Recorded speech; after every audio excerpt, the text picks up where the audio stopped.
County Commissioners for February 17th, 2026. Do I have a motion on the Clerk General? So moved. And yes. And the requisitions? So moved as well. And yes. Anything to add on this morning? No, ma'am.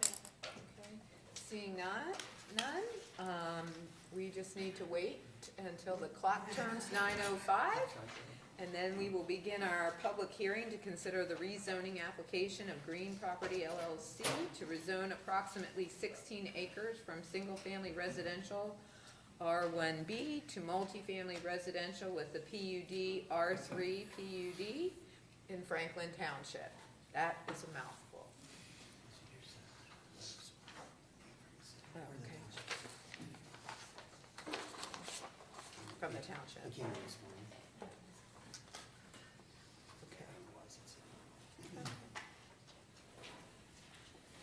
And who's going to be presenting on this? Oh, okay, Ray, I didn't see you there. Why don't you come up? It just turned 9:05, so we'll go ahead and get started. Good morning, and say your name for the record. I don't need to swear anybody in. Ray Dratt, Warren County Building and Zoning. Thank you, Commissioners, for being here. I see the applicant is here present for this hearing, and I will get started. The PowerPoint today is Zoning Department Exhibit 1. The case is 2025-03. The applicant owner is Green Property LLC, the reserve at Greenvale Farm, PUD. The township is Franklin. The address carries a 0 North Robinsonville Road address in Franklin. It is adjacent to 4356 North Robinsonville. The property identification number is 0822300063. The property size and the frontage, so the total parcel is 17.3035 acres with a frontage of approximately 376.76 feet. The proposed rezoning size is 16.0034 acres with a frontage of 246.76 feet. The current zoning district is R1B, single family residential. The future land use has it as single family residential. The existing land use is vacant. And the zoning requested is R3 PUD, single family residential with a PUD. The issue for consideration is to rezone the property from the R1B, single family residential to a R3 PUD, multifamily residential with planned unit development. The rezoning process started December 18th with RPC, the executive committee, and they recommended approval with conditions. And then moved to the Warren County Rural Zoning Commission on December 30th. They also recommended approval with conditions, and we are here today for your ultimate decision. Here's an aerial map of the property in question, completely outlined in blue. That's the total parcel. Here is a real live view with the star being in the central location of the proposed site. The notification map, 500 feet of the property. Everybody received a notification of today's hearing. The zoning and flood map, you can see that there is flood down in the very southern area, not on this parcel, and you can see it's surrounded by R1, R3, R1B, and R1B. Ray, do you know how many property owners received notification? I don't, I have a Crystal may have a mailing of I that. just couldn't really tell around the density there, so, go ahead. Okay. Here is the future land use map indicating that it's single family residential. This is the Franklin Township Comprehensive Plan. With some modifications, it complies, and they provided a letter to Franklin Township explaining how it will comply, and in bold is their response, expanding the township's housing stock to meet the needs of the residents and a growing senior population. So here is the section that the rezoning is, pertains to, 16.034 acres. And you can see that it will be split zone. So the area in yellow will be R1B as it is currently, and the R3 PUD is the gray area. And some little bold notes, partial split zone R3 PUD and R1B, and the 16.34 acres of a 17.3035 acre parcel are proposed as R3 PUD. This is their concept plan. It shows some landscaping and so on. This is a more detailed, so the proposal is for 41 single-family lots. 35% open space is illustrated on this concept plan. Fire apparatus access road to Robinson Vale, which is going to be down here. Access will be through the entrance for Greenvale Farms and sidewalks on both sides of the road. Here's another perspective. So Robinson Vale, down here in the lower left, the reserve is the area in green with the yellow thumbtack, and you can see to the south the existing development that's already taken place.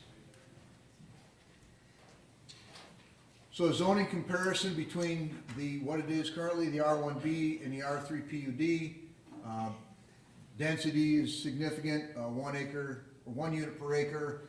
They want 41 units, so 2.37 density. Front setback, front yard going from 40 to 30. Side yard 15 to 5, and then maximum rear yard setback 40 and 20, and then lot frontage from 100 to 52, and then a curve from 50 to 25. And under a current R1B zoning, the developed potential is for 12 units. Basically the same slide, but in red is the concept under the proposed R3 PUD. They're requesting 41 units. The surrounding zoning, a little bit more of a detailed existence. You see R1 to the north. R3 is the current Greenvale Farms. R1B is what it is now, and it will be consistent with the R3 to the east, and nothing else will change. There's just some surrounding. This is an important slide. Remember, they're asking for 2.7 density, so Greenvale Farm is 2.5. Wilson Farms Addition is 2.38. Wilson Farms 1 is 2.38, and then the K subdivision, which is an older subdivision, is 1.6 down off of Robinson Vale, closer to Hunter. The permitted uses, single-family dwelling, home occupancy class 1, yard/garage sales, parks open space, model dwelling sales unit, and estate sales and private auctions. If it's not on the sheet, it's not permitted, so all other uses not identified are prohibited. The traffic impact analysis was already conducted. Some keys of the traffic impact analysis based on 220 units for Greenvale Farms and 41 units for the reserve at Greenvale Farms. The analysis required off-site improvements to State Route 122 in Robinson Vale, which is ongoing. Northbound right turn lane at Greenvale Farm Drive, which has been installed. A southbound left turn lane at Greenvale Farm Drive is also installed. Improvements at Greenvale Farm Drive have been installed, and the improvements at State Route 122 in Robinson Vale are pending. Franklin Township's comments. The township is aware of the proposal, and the township doesn't have any objections or concerns. Soil and water, no comments from Molly. The health department, basically they don't have any issues. They were assuming that the water and sewer would be providing water and sewer, which they are. They're using an 8-inch main. There are some conditions of the approval, connection to an extension off the existing 8-inch water main along Sunvale Drive will not be permitted, but in short, they're gonna serve it with water and sewer. Here's the map that they provided me with, and it shows the current connections and prohibited connections in red. RPC Executive Committee recommendation, excuse me, I will only read the highlighted portions. Prior to the final plat approval, the applicant shall obtain access permits and submit a traffic impact study that is reviewed and approved by the Warren County Engineers Office. Any roadway improvements deemed necessary as determined by the Warren County Engineers Office shall be installed by the developer. Number 8, approval shall be required from the Warren County Water and Sewer Department and the Franklin Regional Wastewater Treatment Plant Corporation for central and sewer, excuse me, that has been per the previous letter. Excuse me, the minimum open space required shall be 30%. As indicated in the concept plan, it was 35, but it is now 30%. Structures as defined by the Warren County Rural Zoning Code, including air conditioning units, are prohibited in the minimum required side yard setback. The applicant shall submit updated PUD standards that state no structures as defined in the Warren County Rural Zoning Code, including AC units, are permitted within the minimum required side yard setback.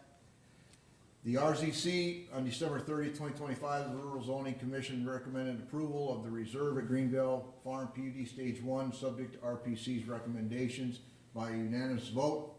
There were some resident comments included, concerns about the traffic at 123 in Robinson Vale, what the homestead area was, and about on-street parking.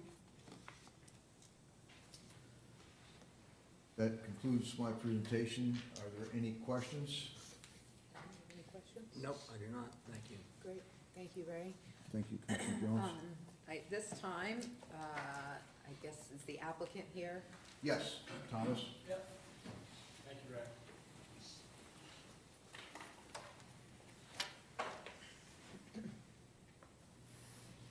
Good morning, Commissioners.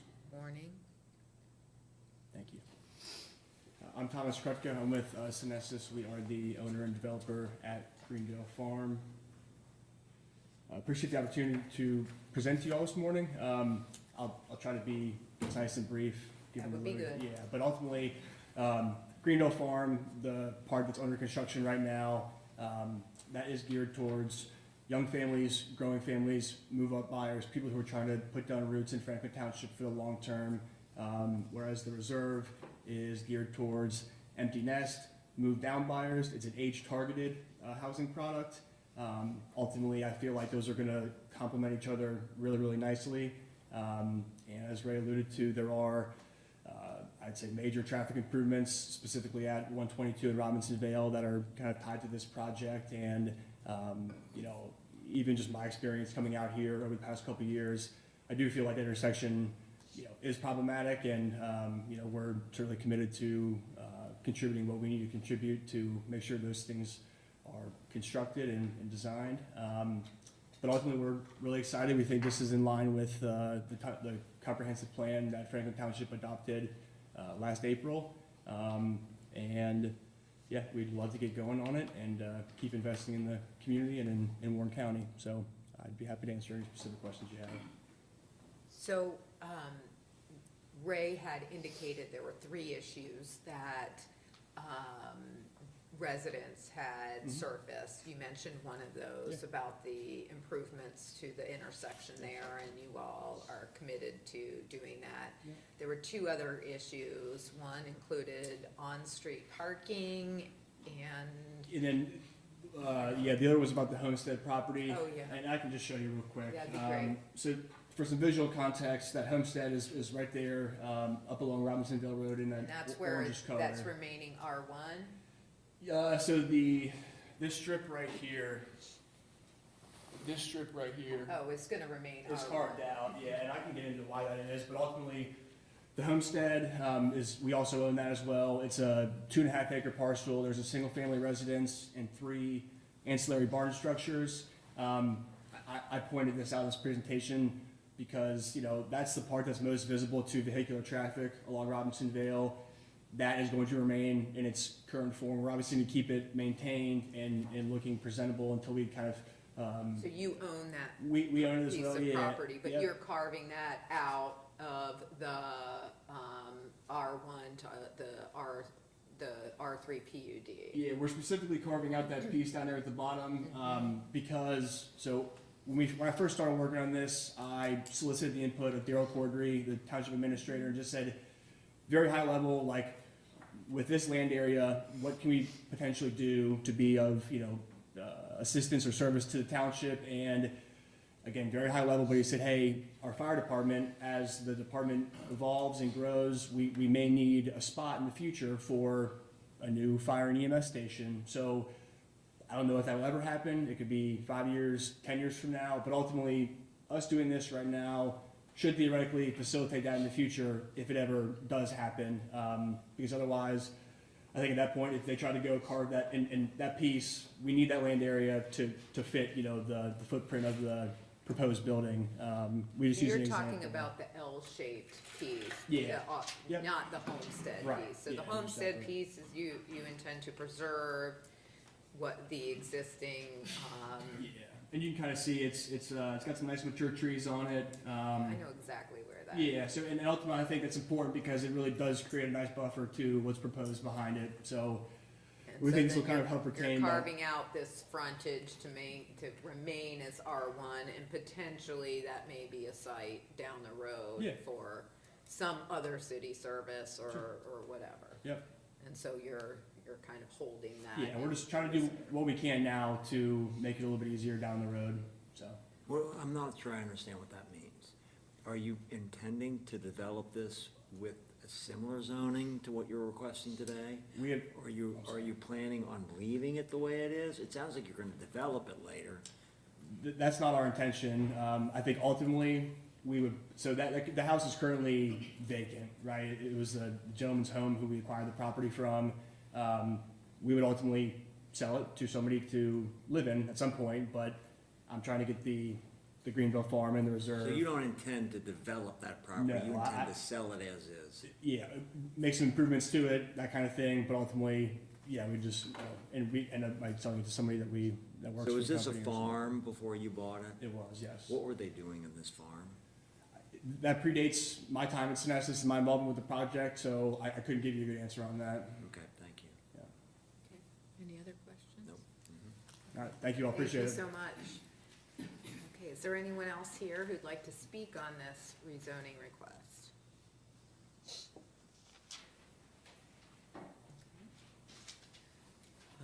Well, this is one of these issues where it passed unanimously, and we have the support of the township and all the entities, and the developer has worked in partnership with the township. Tom, do you have any, No, I don't. I'd make a motion that there's a resolution, if Right, did you have a resolution? clerk, please read the resolution. So I've got a resolution approving the rezoning application of Green Property LLC to rezone approximately 16 acres from single-family residential zone R1B to multifamily residential with a planned unit development in Franklin Township. But don't we have conditions on that? Yeah, I would think that the conditions are in Are the they referenced resolution. in the resolution? They will be, yes, sir. They Yeah, weren't, right? Subject to conditions. Yeah. Okay. So thank as you. long as the conditions that were agreed upon are in that resolution. Right, as read, it was not there, so I will make a motion to adopt that resolution, subject to it being modified with the conditions as approved by the prior bodies and agreed to apparently by Franklin Township. Yes. I'll second that. Roll call, please. Mrs. Jones? Yes. Mr. Grossman? Yes. Great. Congratulations. I just, Commissioner, I will harken back to the conversation that Jonathan Westendorf had with us not too terribly long ago, talking about the needs of housing in that broader community. While he was talking about the city of Franklin, certainly, I think this is an attempt to address those needs in that community, so. Right, and when we have everyone in agreement, there's no dispute, and the neighbors were all properly notified, no one objected to it. It's similar and consistent with the development that's going on in the area, and all the planning bodies as well as the township involved do not dispute it. That's an easy decision for us. Yeah, great. So thank you for your cooperation and bringing that forward. So at this time, I would entertain a motion to adjourn our general session and move into our work session. I make a motion to adjourn. And second? All right. Yes. Okay, now I will open up our work session agenda for February 17th, 2026, and invite Matt Schnipke, our Director of Development, to discuss the creation of an economic development fund. Morning, Commissioners. Morning. Here in front of you today to continue a conversation that was started back in January. I believe at the meeting on the 20th, we had brought forward a concept for your consideration. We just kind of broadly termed an economic development fund, I think in similar fashion to what the county has established with the infrastructure bank, a way to allow the county's strong financial position to help projects across the county that might benefit from some credit support to get financing in place so that those projects can move forward. As a brief reminder, what was proposed is carving out $10 million that would come from the county's general fund and be segregated out into a dedicated fund, an economic development fund. That $10 million could be utilized as a credit backstop for borrowing needs of projects around the county. And that if ever there was a need for that fund to be tapped, which, let me back up, the intent would be that the money is never explicitly tapped and sent out the door, that it's just provided as a credit enhancement. If, however, there would ever be a need for that money to be tapped, it could be replenished with funds that would come in from the casino tax that the county receives from the state of Ohio. I think at the meeting on the 20th, there were some questions about finding the appropriate citations in the ORC that allowed the board to do this. We, in the interim, worked with the county prosecutor's office, and I believe have found those citations and adequately answered that question, and I'm sure Bruce can speak to that better than I can, but so yes, I have answered that question, that the commission does have the authority to do that, and so we wanted to just re-engage that conversation with you all today. And if amenable, we do have a resolution for your consideration to adopt that fund. And I've also got Andy Brossart from Bradley Payne, who was here with me last time, here to answer financial questions. And I know some of the questions that were raised at our last hearing had to do with just looking for some examples, so that the board, this is something new for us. Mm-hmm. And so providing that, I understand that the prosecutor's office has signed off on it and that the auditor's office is okay with what we're doing. I'm just wondering, Andy, if maybe you could elaborate on some examples around the state, just to help give some context for us. So, I'm sorry. No, go ahead. And also, I'm curious, so when we have money that is not in our account, we can invest that, and make money on our money. If we separate out this into a separate fund, does it limit our investment ability with that fund? It does not. I mean, we have the ability to sit there and still collect investment income off of that. And the way, and that was one of the conversations that the auditor had with the team, is that investment income would be returned back to the general fund. Okay, thank you. So Andy, would you just state your name, address, and affiliation for the record? Andy Brossart, 11260 Chester Road, work address. Municipal advisor to the county and to the Port Authority. I think one of the best examples that we might have talked about last time, I don't recall, but was when Butler County did a similar situation with the Liberty Interchange financing. That was a situation there where we had TIF revenues from two different municipalities, the county and the township. And the county, through working through the Butler County TID at that point in time, was the issuer of the bonds. The TIF revenues were designed to pay for the debt service on the interchange, yet if there was a shortfall, the county's non-tax revenue in that situation was in place to make the payment and then get reimbursed later if there was excess revenues in the future.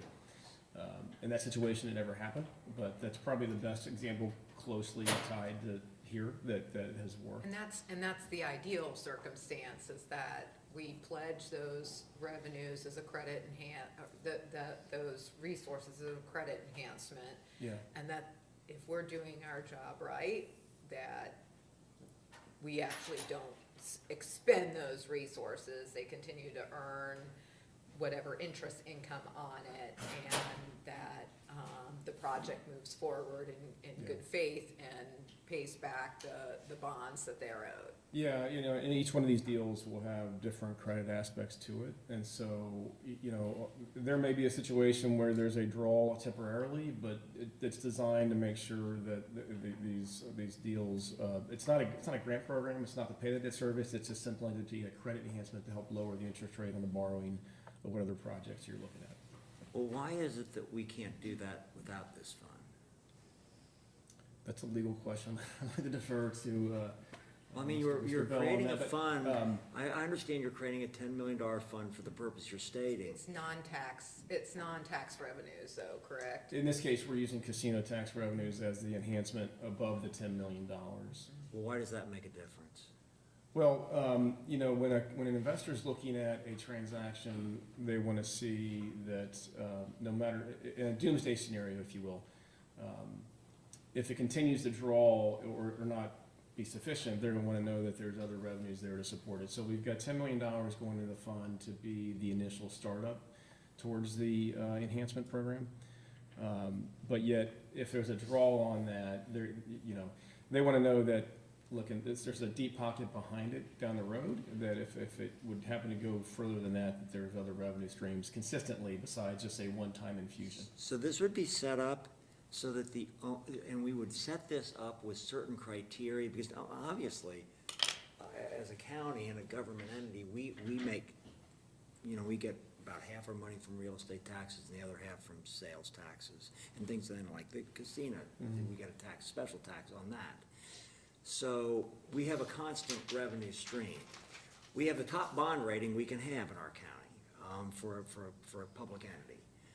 So we have a very good. So when we go out to the market, we do something like that, we get the best of rates because of that. But let me ask you, I don't understand why this particular fund is necessary when we can do the same thing already, or can't we do that?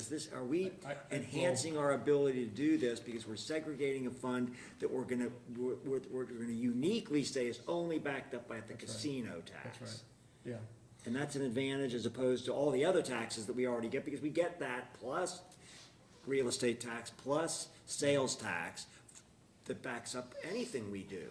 But now we're gonna do it just with a special fund where we're gonna have some sort of resolution or legislation that says this fund is created, it's for this purpose, and if it is depleted, we're gonna put money into it from the casino tax. That's correct.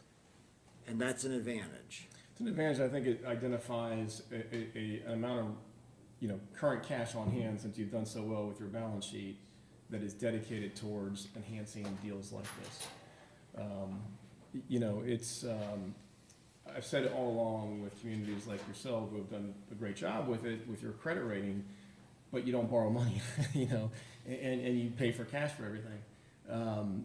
I think some communities have recognized that they can enhance development deals and make them better by utilizing their balance sheet in a strategic way that allows you to limit your exposure, to a degree, by helping these transactions happen. So you could do one-offs. This is working through the Port Authority, that would have an agreement with them on each particular deal that would come back to the commission for approval, and then. What going on that score, if we create this fund, we can uncreate it too, but I assume.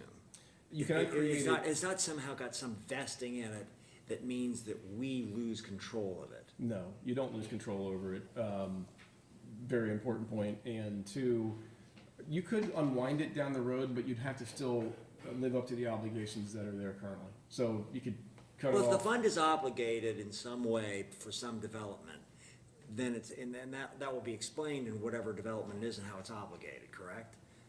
That's And correct. then we have then a commitment with regard to that. You do, And who makes that decision? you do, We do. Yeah. So we're in complete control of the fund. deal by deal. We're in complete control of whether we do a deal from it or not. And the unique part of it that you like is the fact that by creating this fund and backing it up with the casino tax, people that were gonna be using this fund will know that it's backed up and with the full faith and credit of that fund and the casino tax. Is that right? That is correct, yeah. Is that a good explanation of it?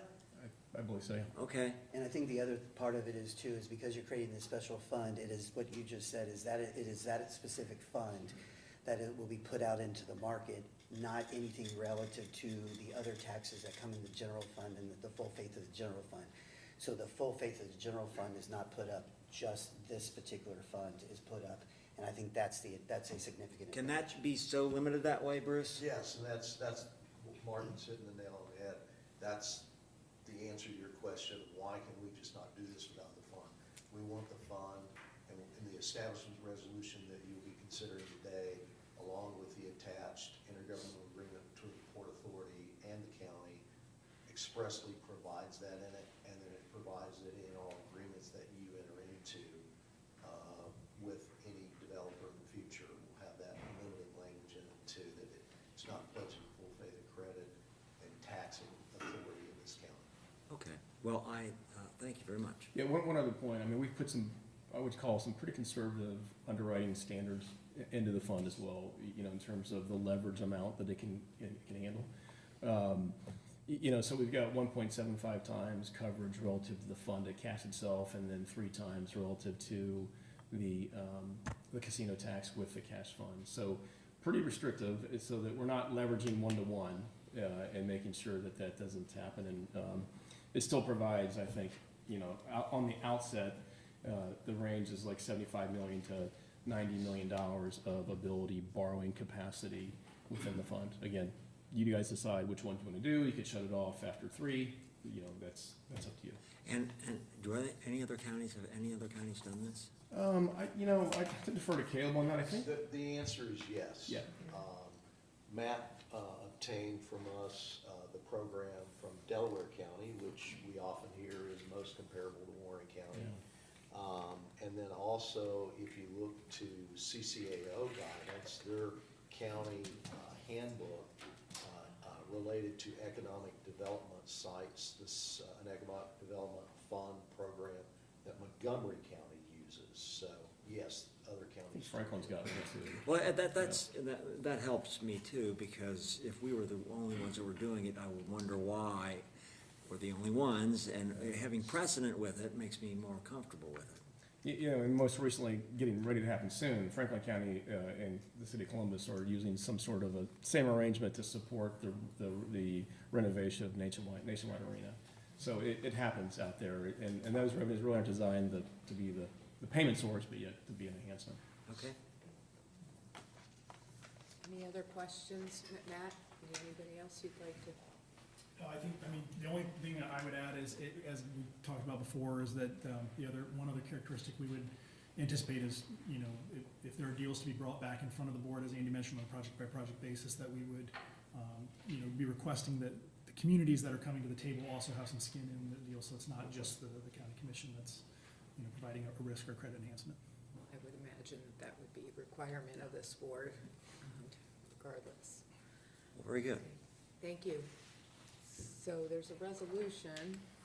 I've got a resolution establishing an economic development fund, appropriating $10 million from the county general fund, and pledging the county's gross casino revenue tax to such economic development fund, approving and authorizing the execution and delivery of an intergovernmental agreement between the Board of County Commissioners and the Warren County Port Authority, and requiring all agreements related to the Economic Development Fund to explicitly provide this resolution and any agreements related thereto cannot be construed as debt or pledge of the faith and credit of the taxing power of the county. All right, so moved.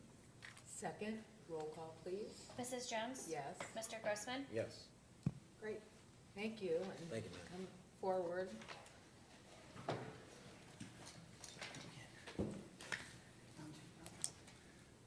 Okay, so with the next work session we had in place, I'm gonna do a little bit of setup, and then we've got some folks here to talk to you today. So building off the last work session, what we'd like to present here would be a potential project to come through and utilize that fund. This being the event center at Renaissance Point in the city of Middletown. I'm gonna just, there's a lot of folks here, so I might just kind of point out some folks. We do have representatives from the city of Middletown, so Councilman Lawley's here, Ashley Combs and Jacob from city staff. Andy obviously is here as well. We've got Lee Ploget with Community Center Partners and his team. They're a consultant that the Port Authority has used to help us build out what the business plan should look like for this site, and they have a lot of great experience. We have representation from the YMCA's, the Greater Miami YMCA's, who have some anticipated programming to come in this facility. Todd Duplain with Woodard Development is here. Woodard would be the private developer for the remainder of the property around the arena. We also have three gentlemen from Iceworks. It's a hockey venture that is interested in bringing a juniors hockey franchise to be an anchor tenant in the facility. And we also have Glenn Heffernan, who is the commissioner for the USHL League. We have John Wack here, who is the operator, Eastern Sports Management. They would be our operations firm who would be doing the day-to-day implementation for the facility. And then we also have Miller Valentine here, who would be the general contractor in conjunction with the port. And I think there are a couple of reps from the youth hockey organizations here as well. From the So, what organization? just various youth hockey organizations hockey throughout organizations. Southwest Ohio that would potentially be utilizing the space. So I wanted to just kind of lay the groundwork. I'm happy to give a high-level overview if you'd like. I know you've seen this project before, and I know that there might be some particulars that we want to get into. I think it makes sense to provide a high-level Sure. overview first, and then we can go down, because I think, you know, this has been around for a while. Sure. And if you could, please just start with the investment that the commissioners made in terms of the study, and who we partnered with in the study, and kind of build out from that. Yep, so the commissioners had provided money that came down through the ARPA funds. I think it was about $3.5 million that the commission had committed to do some feasibility studies, do some architectural renderings for the site in conjunction with the city. You'll remember that this started when the city was looking at how to redevelop the town mall. And it was anticipated to be there. When appropriate pricing couldn't be negotiated with the owner, it moved to the other side of the highway. But all of the feasibility studies and renderings and everything obviously transferred over. The city has, made an investment, which they can speak to, of acquiring land, and so this is just to the south of Atrium Hospital on State Route 122, runs east-west, and Union Road runs north-south. It's about a 50-acre site in total. The dark orange parts there, the event center, and there's an accompanying hotel. Those would be areas that the port would have a role in. The event center specifically as kind of the owner of, and we would have, like I said, an operations firm that would help. The hotel is a little up in the air, and that's not really considered in this financing yet. It's very likely that would just go and be a privately operated hotel. Woodard would have, like I said, the surrounding development around the arena to bring in other types of uses. And so that's kind of the layout of the ground, so to speak, itself of what the Woodard project is. already has control of the land around that area. Yes, I believe certain parts of it. I know the city owns the land, and then they've got. They're through buying it development down agreement, as yes. things are developed. Yes, through development agreements. So there's a relationship between Woodard Development and the city of Middletown Correct. for this gold and yellow areas Correct. surrounding the salmon area that we're talking about. Correct. Okay, It's blue on the right. I see the blue, but And so the city also has already issued, and they have constructed a first phase of the public improvements that are there. So if you drive by the site today, you will see roads out there, and you know, that part of the development would be forthcoming, you know, here very shortly. Just for, as a reminder, again, it's called the Event Center. It's anticipated to be a multi-purpose event center. Got some renderings of just different, you know, and these came from the architectural drawings that were funded by the county up front. Just some concepts of what, you know, events could look like within the facility, sort of an overlay of the diagram there. And then just different layouts for other things like concert, trade shows, you know, banquets. Oops. We went back to that first one again. Are you showing me 3 different ice rinks? That's correct. There would be three sheets of ice. There would be the 2 on the bottom are more kind of community rinks that would have more limited seating and be used for tournaments, practices, things of that nature. And then the one to the very top is contemplated as more of an arena style, which would have about 3,500 seats. Have you, in studying this, I suppose we've gotten some expertise with regard to, with having, you know, some sort of a lead play, which I assume that's what's being focused on, and we're gonna be told about today. And to the people that would be interested in having this be the home of a team that is in a specific division of a hockey league, which I suppose may be in a division that is ultimately getting up or stream up to the NHL, I don't know. Somebody's gonna tell us that, but is this the size that they would want with the audience, size for the seating and the spectators that they would want? Yeah, I think they can speak to you a little bit better than I can, but generally, yes, that was what our studies identified is how. So we actually consulted with somebody about that before we decided that this is the size of it and this is the amount. Because I'd imagine that anybody that wants to put a team in there is gonna wanna have a certain amount of seating for spectators. Correct, yeah, I mean, I think that's one of the conditions for, depending on the level of league, which, obviously they're gonna have different seating requirements depending on the level of league. The other consideration too is, like I said, it's anticipated that other events would be in this facility as well, such as concerts and so on and so forth. Which So this obviously, doesn't have to be only used for skating. correct, yes, it's anticipated to not only be used for skating, but. And then you would take all the middle portion of this out, or where, I don't, well, are you going on the other slides? Go back to those, because I don't understand how this works like that. Well, this is just the arena, so this is just that topmost Oh, okay. rink. So the bottom ice will never be removed? I mean, it can be. But it wouldn't be sort of combined as one big area? No, yeah, it's thought that the bottom 2 rinks would be used for more, like when if we would have tournaments that came in and operated, they would need multiple rinks to. Matt, who's designing all this? This must be being designed by somebody. Who did this under what contracts and who did it? So it's, you'll see the logo on the bottom right there. It's a group called Perkins and Will Architects. I think they're based out of Denver. And Yeah, but they who had were- the contract? Is that with Middletown? No, it was through the Port Authority, Okay. using the funding that the commission provided.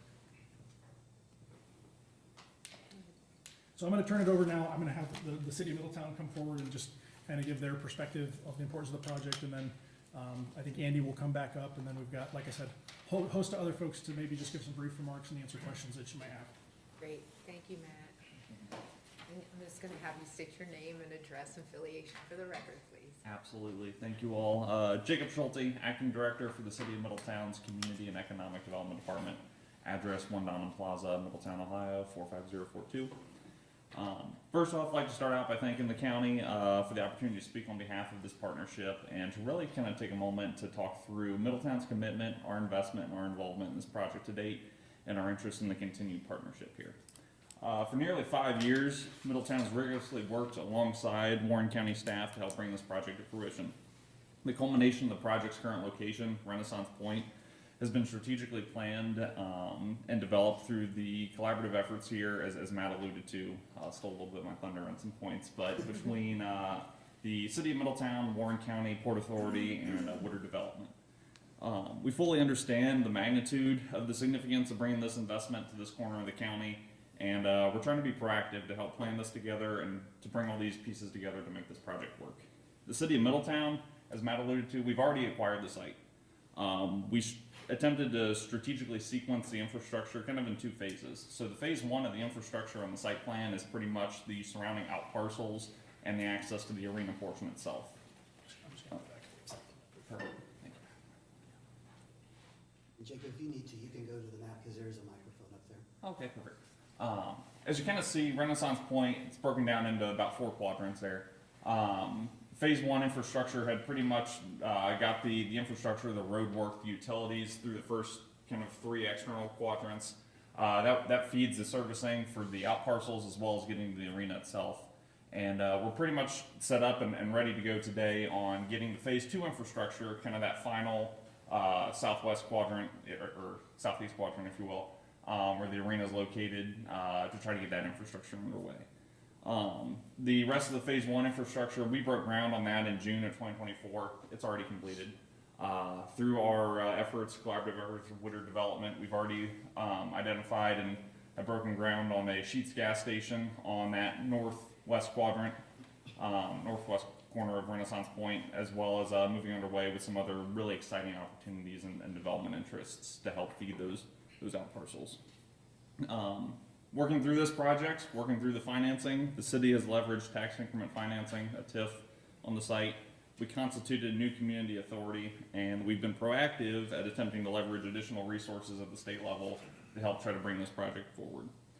Just between the site acquisition and the current infrastructure, the phase 1 and the additional efforts of the city, Middletown's invested over $18.9 million into Renaissance Point. We've invested to try to get the site acquisition for the infrastructure, the additional next steps, over $18.9 million. In addition to this investment, I stand before you today with the express commitment that the city is willing to match dollar for dollar the $12.5 million credit enhancement that'd be needed to move this project forward. So we'd be willing to match that to help try to bring this arena and the event center to fruition.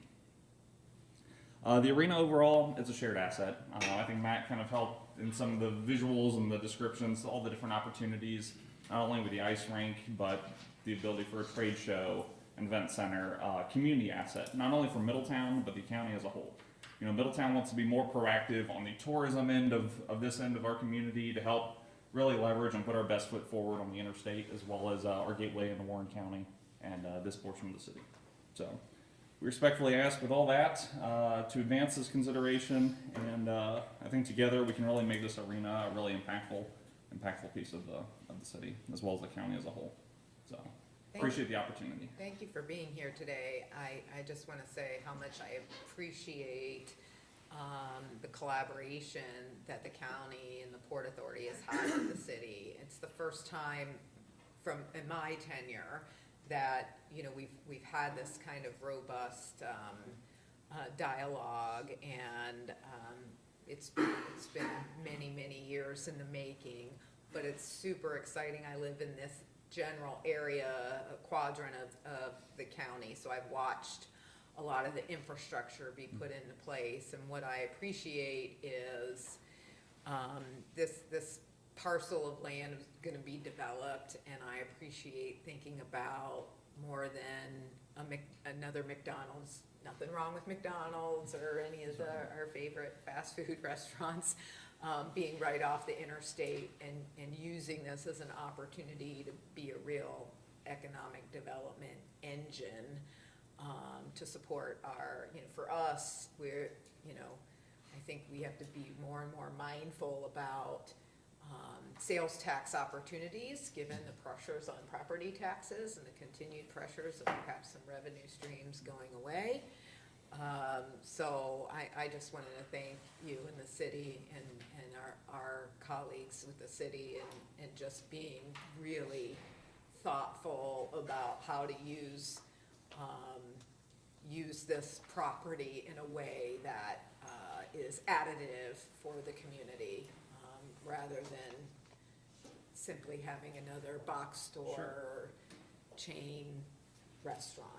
Absolutely, and definitely from the city of Middletown, we're certainly appreciative of all the support, the collaboration, and working on this project. Again, going over the last 5 years, looking at the town mall site, now looking at Renaissance Point, just really watching all that progress.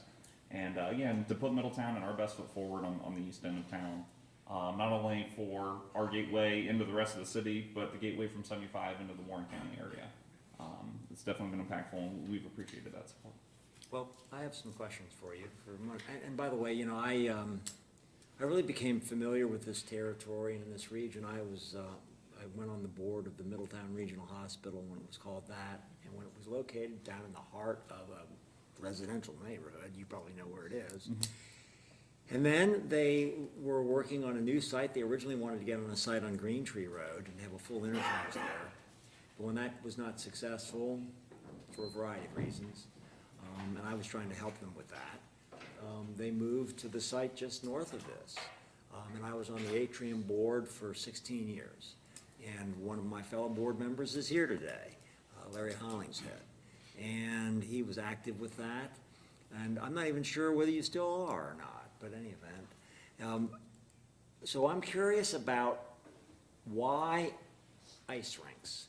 Why are you going into that business as really the key draw for this area? And I played hockey at Cincinnati Gardens, and which doesn't exist anymore. But that was the main ice in Cincinnati in the day.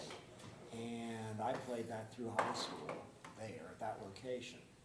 Miami University has a hockey team and ice rink. There was an attempt to do ice rinks. I don't know how successful it has been on, on Reading Road. You probably know where that is, and I think they're still open. They still have that. I don't know how successful that is, but it's a really very niche particular area. I mean, I enjoyed it very much. I don't know what the draw is for this. So my question to you is, when the planning was being developed with this, and you decided to make the focus of this particular draw, hockey or ice or something like that, and really, I mean, this is, the facility you're building seems to me to be dedicated for hockey. And maybe I'm wrong about that, but so my question is, why this? What's the marketing that you've done with this? Why is this a good idea? I'm happy to answer that. I think it was maybe a little bit before Jacob's time at the city when we kind of arrived at that. Let me first say while hockey is a defining use of the facility, I just want to reiterate that it's not only hockey. I mean, there will be a lot of other events that are. Well, I saw what you did with the North Rink, where it could be transformed into kind of some other event. But it's very limited in terms of the number of spectators. You only got like 3,500. This isn't a big venue for a major event, like a big concert or something like that. It doesn't have that ability because it's so limited. That's why I was asking for the studies on that with regard, or why, whether if you're having a hockey match, that's the kind of size. If you're having some other event, is that adequate? I'm just asking for you to explain the merits of this particular What the study usage. said. Yeah, so we did have, so back in the very beginning of this, I think it was, the idea had come forward as, we already have a lot of good assets in the county that are sort of that outdoor tourism. We have a lot of things in the summertime that people can do. I think even in consultation, like with the Convention and Visitors Bureau, you see sort of this tapering off during the colder winter months of travel and tourism spend in the county. And so in brainstorming ways to try to continue to draw people into the county on those shoulder months and keep our tourism revenue rising, this was ice sports was thrown out as a potential use to study. And there was a study that was conducted by, at first, the city at the town mall had contracted with a group called Rinka, and they do a lot of studies. They did studies up in like Milwaukee, by like where the Milwaukee Bucks play, and they've got mixed use districts there. That study came back and showed ice as a favorable use, that there would be a demand for it in our Southwest Ohio market. We followed that up with a study by a group called Hunden Strategic Partners out of Chicago, and they have a lot of expertise coming in and looking at how basically how feasible a business plan would be for groups to come in and pay a certain rate to get on the ice and attract tournaments and things. They came back and also said that it was a feasible use just with the I guess kind of the current state of the market of ice and throughout really Southwest Ohio. So that was kind of a secondary validation that was done to show ice as a need throughout Southwest Ohio. And then I think to some of your other questions about size of the league, and like I said, we have groups here from some of the youth organizations too. They can probably speak to what their needs are that they're seeing and why a facility like this would be beneficial to them.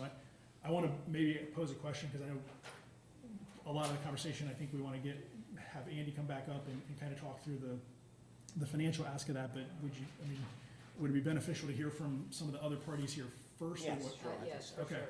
sure.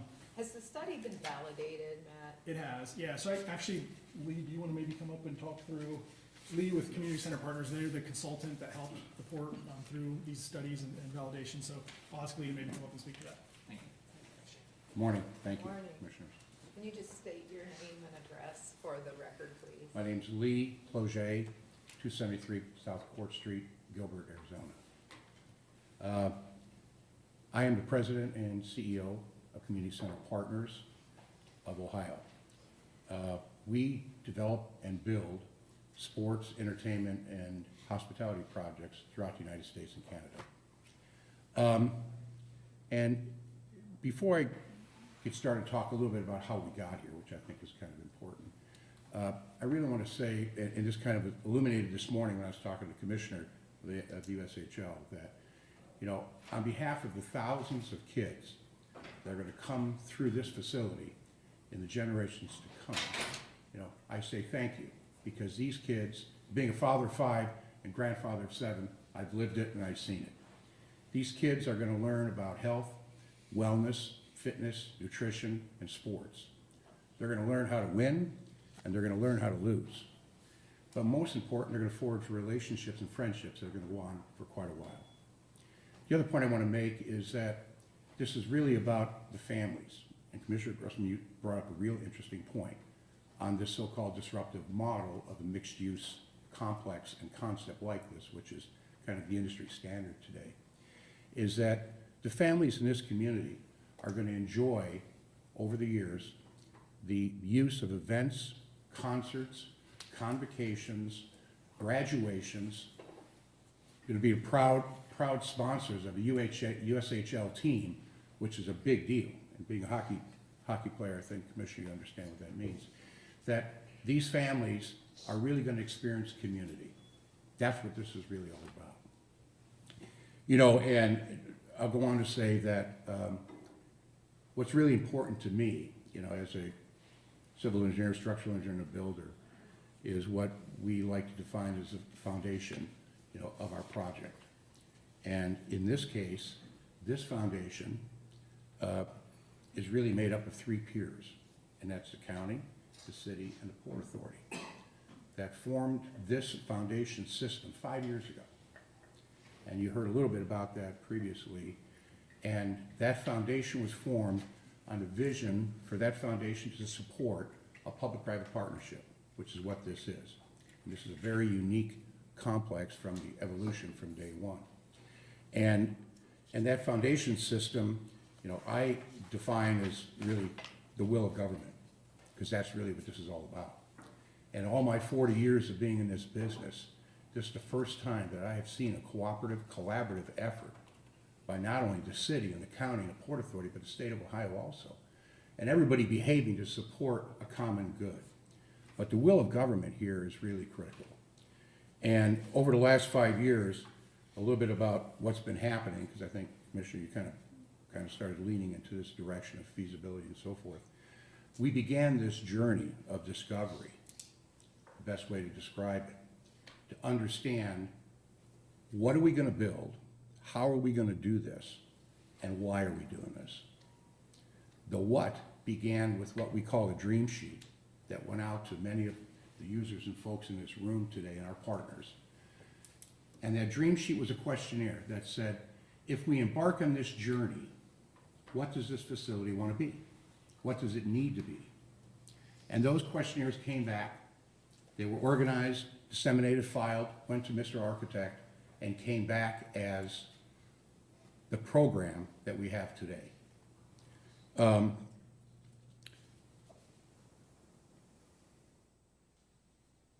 How are we going to do this project presented some interesting questions, because the how breaks down into 3 components of the design, engineering, and building component of how is this facility going to be developed and built. You saw some of that. It struggled with the issue of financial viability, feasibility, and so forth. And then it focused on the issue of sustainability and operations. And John Wack is here as the CEO of Eastern Sports Marketing, who has been selected as a longtime operator of this facility. When you ask how and why are we doing this, you know, we began this journey 5 years ago, as we said, with a feasibility study that was conducted by Hunden Strategic Partners. It was followed then by a second validated study when the pro formas were developed further with the Victus Group out of Utah to again validate that the direction of this scope and intent is accurate. Both of those came back with yeses. Hunden looked at retail, entertainment, hospitality, multifamily, and sports and entertainment as venues that support each other from a financial perspective.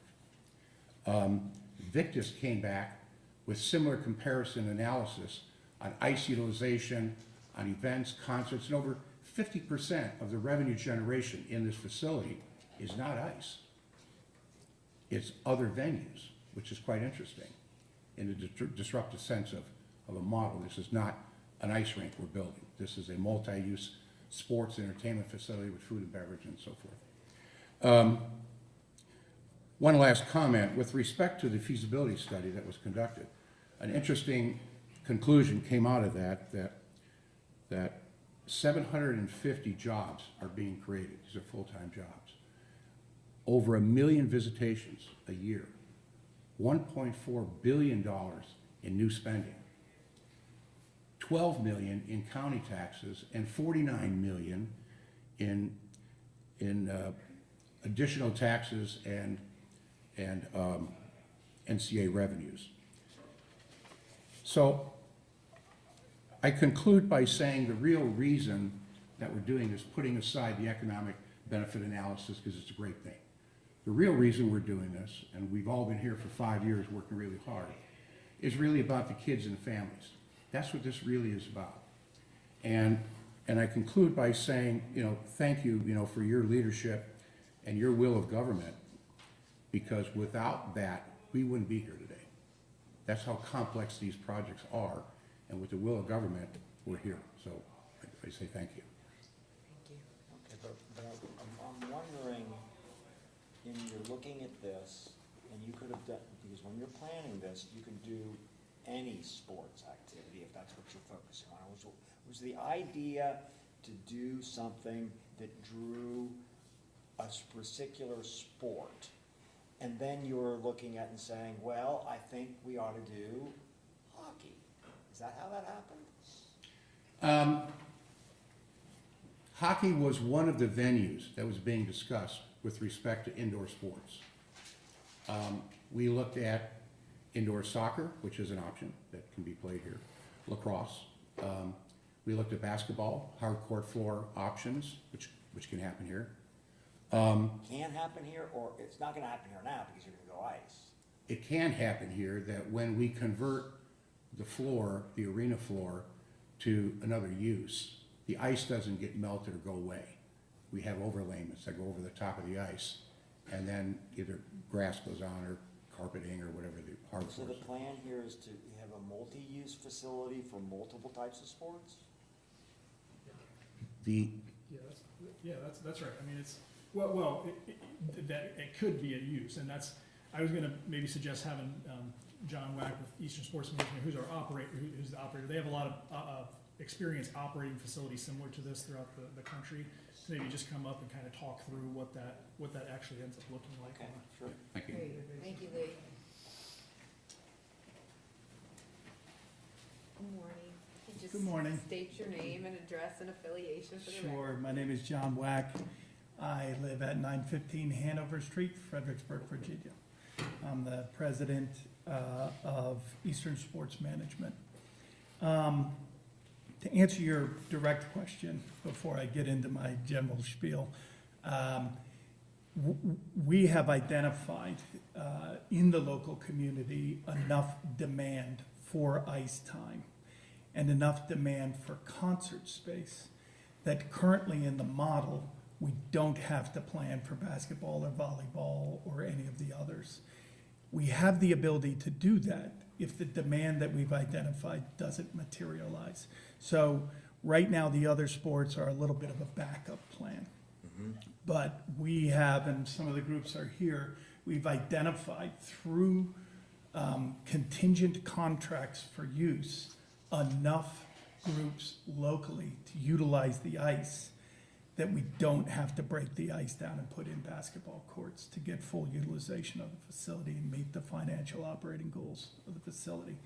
So I hope that answers your question. Well, it may, I mean, it helps. Yeah. I'm still wondering, since I did this my middle school and high school years, and I was familiar with this sport really well. I mean, I wasn't on a college team after I left that, and I wasn't on a high school team because we didn't have it. It was a club sport. Yeah. Because there weren't very many. I don't know any high school in the Cincinnati area that had an ice hockey team. We were all clubs, and so I was curious as to, but I was very familiar with what happened on Reading Road and the ice that went in there. And I don't know how successful that's been, and I'm wondering if this has been done anyplace else and it's been successful. So was that looked at by you all? Absolutely. In both of the feasibility studies, they looked at comparable facilities and their financial performance, but most importantly, by going to local user groups that over the last 25 years, I think Martin can speak to this, has exploded. Ice hockey, not only in the Midwest, in Ohio, and specifically southwestern Ohio, has just exploded. And so while that is a general theme that we had, we went out into the community, got to the groups and said, how many hours are you going to use and what are you willing to pay for it? Then further, we got them to sign a piece of paper that said, we're going to, if and when you build this, we're going to sign up and we're going to utilize these hours. So in terms of the level of diligence that has been performed for a sports facility like this being developed by a public entity, this is about as far as you can go to secure contingent contracts to make sure that you're getting the amount of utilization that is necessary to make it successful. But as all the other speakers have noted, it's not just the hockey. We've gone to the music promotion groups, to two of them specifically, and said, for an arena of this size, with this many seats, in this location, in the state, in the current environment, can we run 35, 45 shows a year and fill up a number of seats, again, that is sufficient to meet the financial operating goals of the facility? And the answer was yes. And how much does it cost to put up this facility? Is that something you looked at too, or somebody else? Yeah, it's, roughly speaking, the event center itself would be about $100 million investment. And then everything surrounding the event center would be roughly another $100 million, maybe a little north of that. So the entire development of Renaissance Point would be about a $200 million facility, but the event center itself would be about half of that. Yeah, I'm assuming this gentleman is not the person I'm gonna wanna ask those questions about that. Yeah, we can talk to others. Right. Maybe real quick, briefly, before we have Andy come back up, it'd be good to have because you've been asking a lot of questions about the hockey-specific use. We do have the group here from Iceworks and the USHL who have Let's hear from really them. kind I'd of love looked to at this hear from area. So, thank you. Thank you so much. Thank you. Yeah, yeah. Okay, so you can ask questions of either of us. Good morning, everybody. Good morning. My name's Eric Monteith. My address is 2215 9th Avenue Northwest in Calgary, Alberta, Canada. And I am here representing Iceworks Ventures. We are a privately owned hockey company. We look at tournaments, youth programming, adult leagues, and hockey clubs. We've been doing that for more than 20 years collectively. I'm here with my two partners, Chris Perriton and Scott Weeds.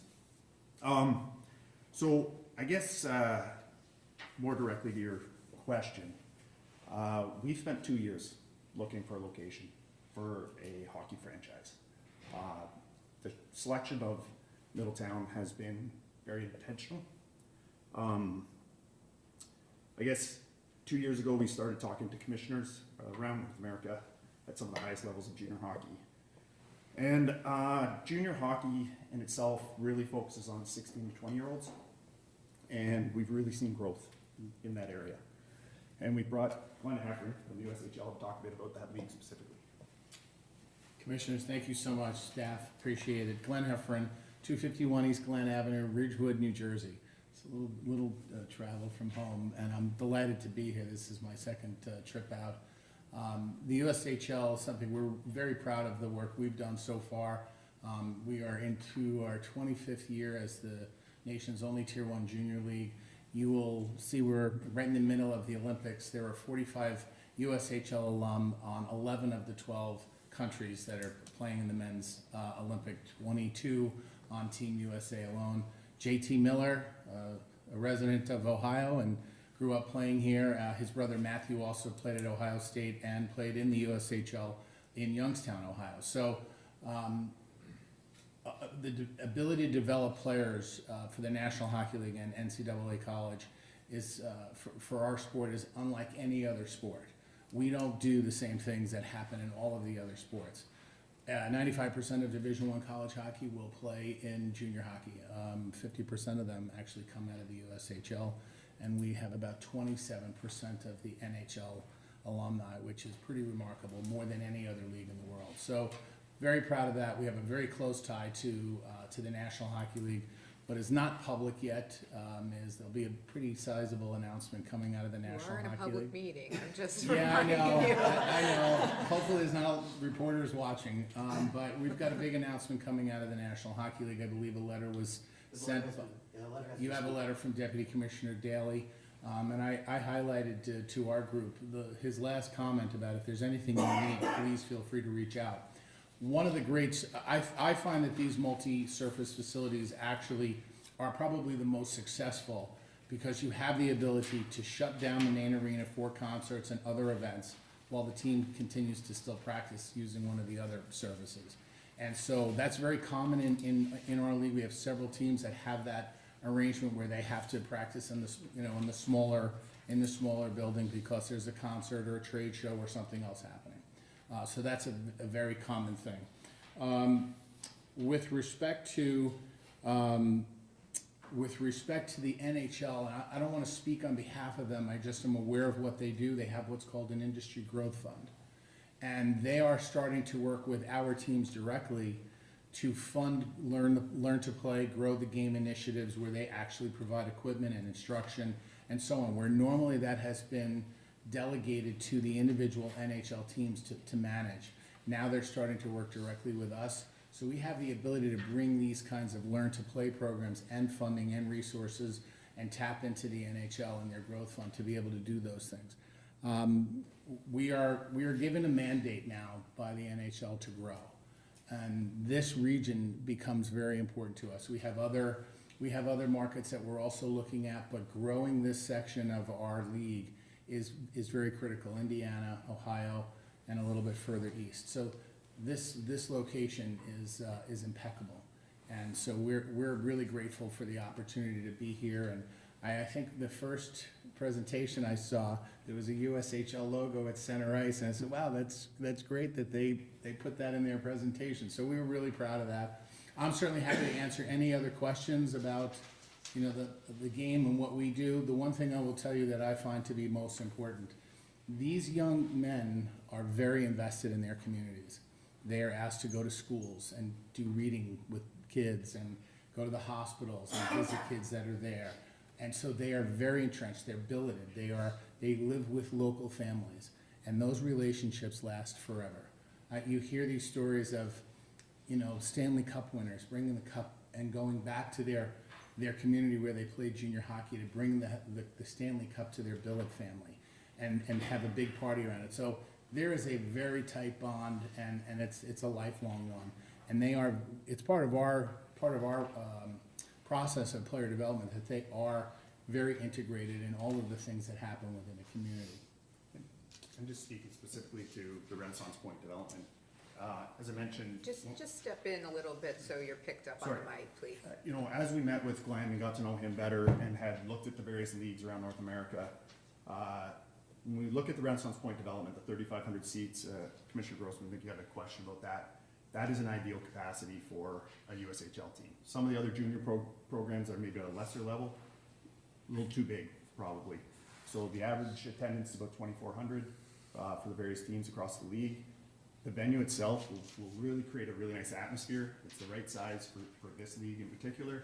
When we started looking at the development in and around Warren County, I think, you know, that looking for a team that they can sort of call their own, I think there's a really nice opportunity here. We were given 5 different sort of options, I think, within the USHL, and this is the one we want. Like, this is the area we chose to bring a franchise.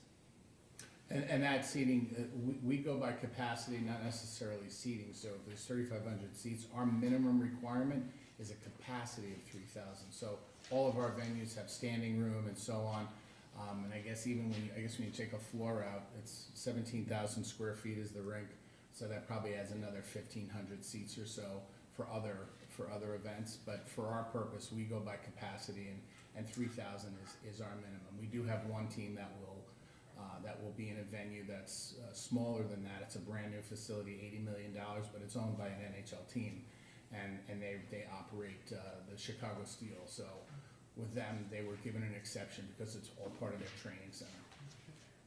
And the other nice opportunity that's provided by USHL team is we will be an anchor tenant right on day one. And again, with a junior level of this caliber, those kids are there all day. It's an 8 a.m. till 5 p.m. job. They're in there and working out, they're in their classroom, the ones that are still completing school courses, and they're training on the ice. And then for us, we very much believe in community, that opportunity for them to integrate into the community, help with youth development, go into the schools, work with the charities, is something that we really feel strongly about. Yeah, agreed.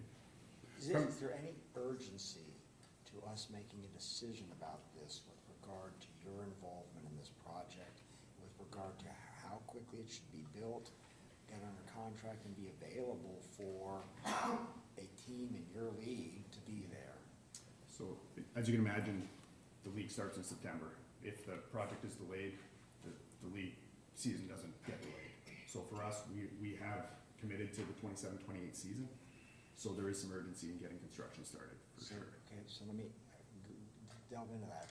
So you would want this to be approved, get it going, built for the season starting in September of 2027?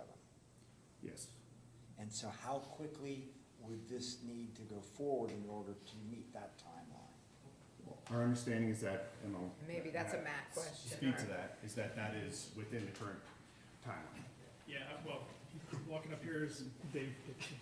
Thanks, guys. Good morning, Commissioners. Dave Dickerson, 216 Lookout Drive, Dayton, Ohio, 45419. I am the partner and president of business development for Miller Valentine Construction.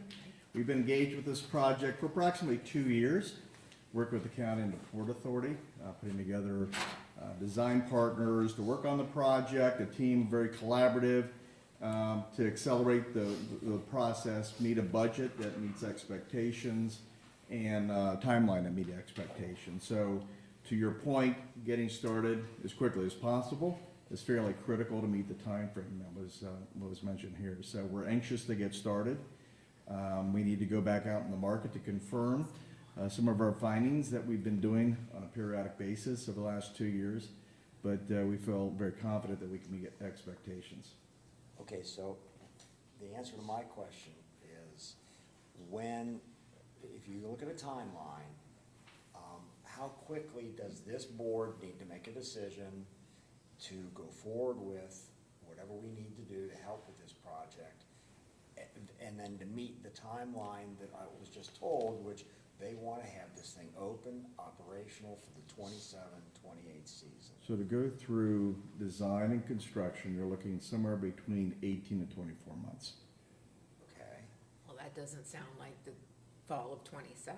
That doesn't. sounds like a hustle for 18 months. Yeah, again, it depends on how quickly we can get started. That was our. Time is yeah, of the essence, is what you're saying. Absolutely. Is time of the essence like, we gotta do it today of the essence? It's pretty quickly, yes. Well, I I mean, it's- have a very specific question right now. Is it have to be done today?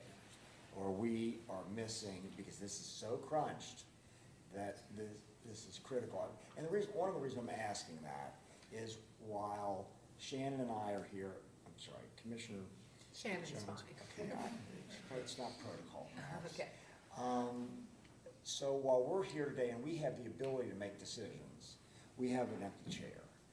And typically, big decisions or monumental decisions, we try to include everyone. And I'm asking that question. Our other commissioner, Commissioner Young, unavoidably could not be here today because he had a medical procedure. I'm not gonna go into that because it's private, but nevertheless, it wasn't that he didn't wanna be here Sure. today. So the only question I've got is there something critical about us doing it today, or can it wait a week? I don't know. And because what could happen is that we postpone a decision today, he would have to review the tape. Because we're gonna go through everything that needs to be decided today. He would have to review the tape, and I think in light of that, if he did that, he could participate in the discussion. Would that be right, Bruce? He can participate in the discussion. It would be prudent to review the tape, yes. And I think someone's going to talk today about what it is you're being asked to do. Yeah, we haven't gotten. We haven't Well, I know that, but I'm assuming that that is gonna happen. Can we answer that Yes, question? please. So, you state my name again? Yes, Andrew please. Brossart. Yes, please. 11260 Chester Road, Bradley, Payne. Yeah, we are really backed up on the timing relative to getting the financing in place. And so time is of the essence in terms of having just, answers relative to really what I would call the final piece of the puzzle. We started this off a couple years ago in terms of the revenue coverage ratios that were required for the senior bonds that moved on us with the market, and that can happen sometimes with things external to our control in the bond market world. So we went from a 150 coverage ratio requirement with the underwriters who would be selling the senior lien bonds to a 175. So what that did was it moved the 25 million we had to solve for to 50 million. So, documents are ready to go in terms of the senior lien bonds. This is really the final piece of the puzzle relative to the commitment from the county on 12.5, the city on 12.5, and then the remaining, the balance would be financed through the markets. So that's, unfortunately, yes, we are really sort of back up against the wall to meet timing relative to construction to get the bonds sold and to let these guys But does get off 2 the ground. weeks make a difference? Does 30 days make a difference? 30 days would make a huge difference, I think, Well, yeah. would 1 week or 2 weeks make that difference? I can't answer that question in terms of the timing relative to the construction. I'm only side. trying, because remember, I'm talking about the empty chair, is that, Our next meeting is in 2 weeks, Right, by the way, so exactly. Okay, not, there's a not a point. week, it would be 2 weeks. So what we're getting at is, we want to, out of respect for our colleague who could not be here today, and out of respect for a lot of the folks traveling in from out of town, and this had already been scheduled, we wanted to both honor everybody's time and give you a chance to present to the board, but we also, but we also wanted to give our colleague a chance to be able to weigh in on the decision. And so our next meeting is in 2 weeks, and so that would be the earliest we could put this issue back on the agenda for a final determination. But I think what Commissioner Grossman is trying to get at is, does 2 weeks make it so this project isn't possible? Does it? No, it's, again, we're giving you some general guidelines right now based on our findings before us. I mentioned the time frame there. 2 weeks, no critical, but however, we don't want to see that continue to be bumped out 2 weeks, then 2 weeks, then 2 weeks, because it does change. well, that expectations. probably would not happen. Okay. And that's why today we want to have a thorough discussion, all the people that are interested in the project here, give us all the information we need so that we don't have to have further questions and further evidence or further ability to make a decision. But when we have a decision that is really, I think, significant for the growth and the investments in our community, when we have something that has exciting potential, which I think that this does, you not only want to have, you know, the number you need to vote on it today, which you have, but you want to be inclusive of your colleagues. You want to give them the option to weigh in and participate in both the good things we do and also to ask questions if they have some skepticism about it. And I had well, okay, I'm skeptical of everything, but That's what we like about you, Tom. But I just want to have questions answered. I want to know that I'm doing the right thing with the public money and the public investment. And I also favor, as a general rule, participation of our entire body on important decisions such as this. Understand completely. And that's why I don't want to do something, and because we all were planning, and there was an investment in time and effort to bring a lot of people here today. And money to come Exactly. from Canada and New Jersey and Arizona. Yeah, so and we're getting hockey people from Calgary. I mean, you're going to the heart of hockey. And they were coming in here today, and that's great. I really respect that because I'm a huge hockey fan. I played it throughout my childhood. I loved it. It was a sport near and dear to my heart. So from that standpoint, I'm very attracted to this. But I also have questions about it because I know about the challenges in this area. And it was much more of at least when I was growing up, most kids were not playing hockey in my area, but I was, every week. Okay, thank you. Yeah, so to answer your question, yes, Yes. we, sooner rather than later, and, but we're anxious to Well, get it would be started very with the soon. project. It would be at our Yeah. next meeting. Yeah, we don't want to leave people hanging, and we Sure. want to be able to be decisive, so you all know how to operate Dave, one way or the other. Could I ask a question? You talked about going out just to kind of refirming up some of the, I'll call quotes and things that you have. Is that something that you'd be able to do in those 2 weeks so that if it is a favorable discussion, or does that hurt? I don't know how that works in your I mind. don't anticipate much of a deviation from our findings before. I don't think we saw a great deviation. The market's fairly active right now. We could probably connect with some of our larger trades that are part of the process and just to reconfirm, but yes, we'd probably be able to get something. Yeah, because I would want you to keep advancing your ball. Don't let us delay you. I mean, I think after we hear everything today, you're probably gonna hear a sentiment of favor from 2 of the commissioners, which is all you need. But at the same time, I'm cognizant of the fact that there are needs to get this underway if it's gonna happen, because you've already told me a timeline that doesn't quite fit with the 27-28 season. So you're gonna have to really get moving. Right. In the next phase, really, the process is finalizing our design. So it's really getting the design partners back at the table. So again, we've mentioned this in the past, if we can advance even that piece to keep the ball running as quickly as possible, that really gets to the point where we can break ground sooner rather than later with those design partners working with final design. So just so you're aware that we have, correct me if I'm wrong here, is the project itself has what are called DD drawings, which I think are very good. Perkins and Will did excellent DD drawings. The next phase is to have Perkins and Will move to construction, CD drawings, construction drawings. Matt, correct me if I'm wrong, Perkins and Will has told you that they will expedite that, but if we could get them moving on that, those are the things that I'm trying, from a delay perspective, is if those could be started in the interim, that's the question, that's why I posed the question I did. Yeah, no, if we can, again, with that advance that design, then it enables us to break ground, put a shovel in the ground sooner rather than later, so. Who's paying for that? That is part of, I believe, our overall project. That's part of the project budget, Yeah, that's, yeah.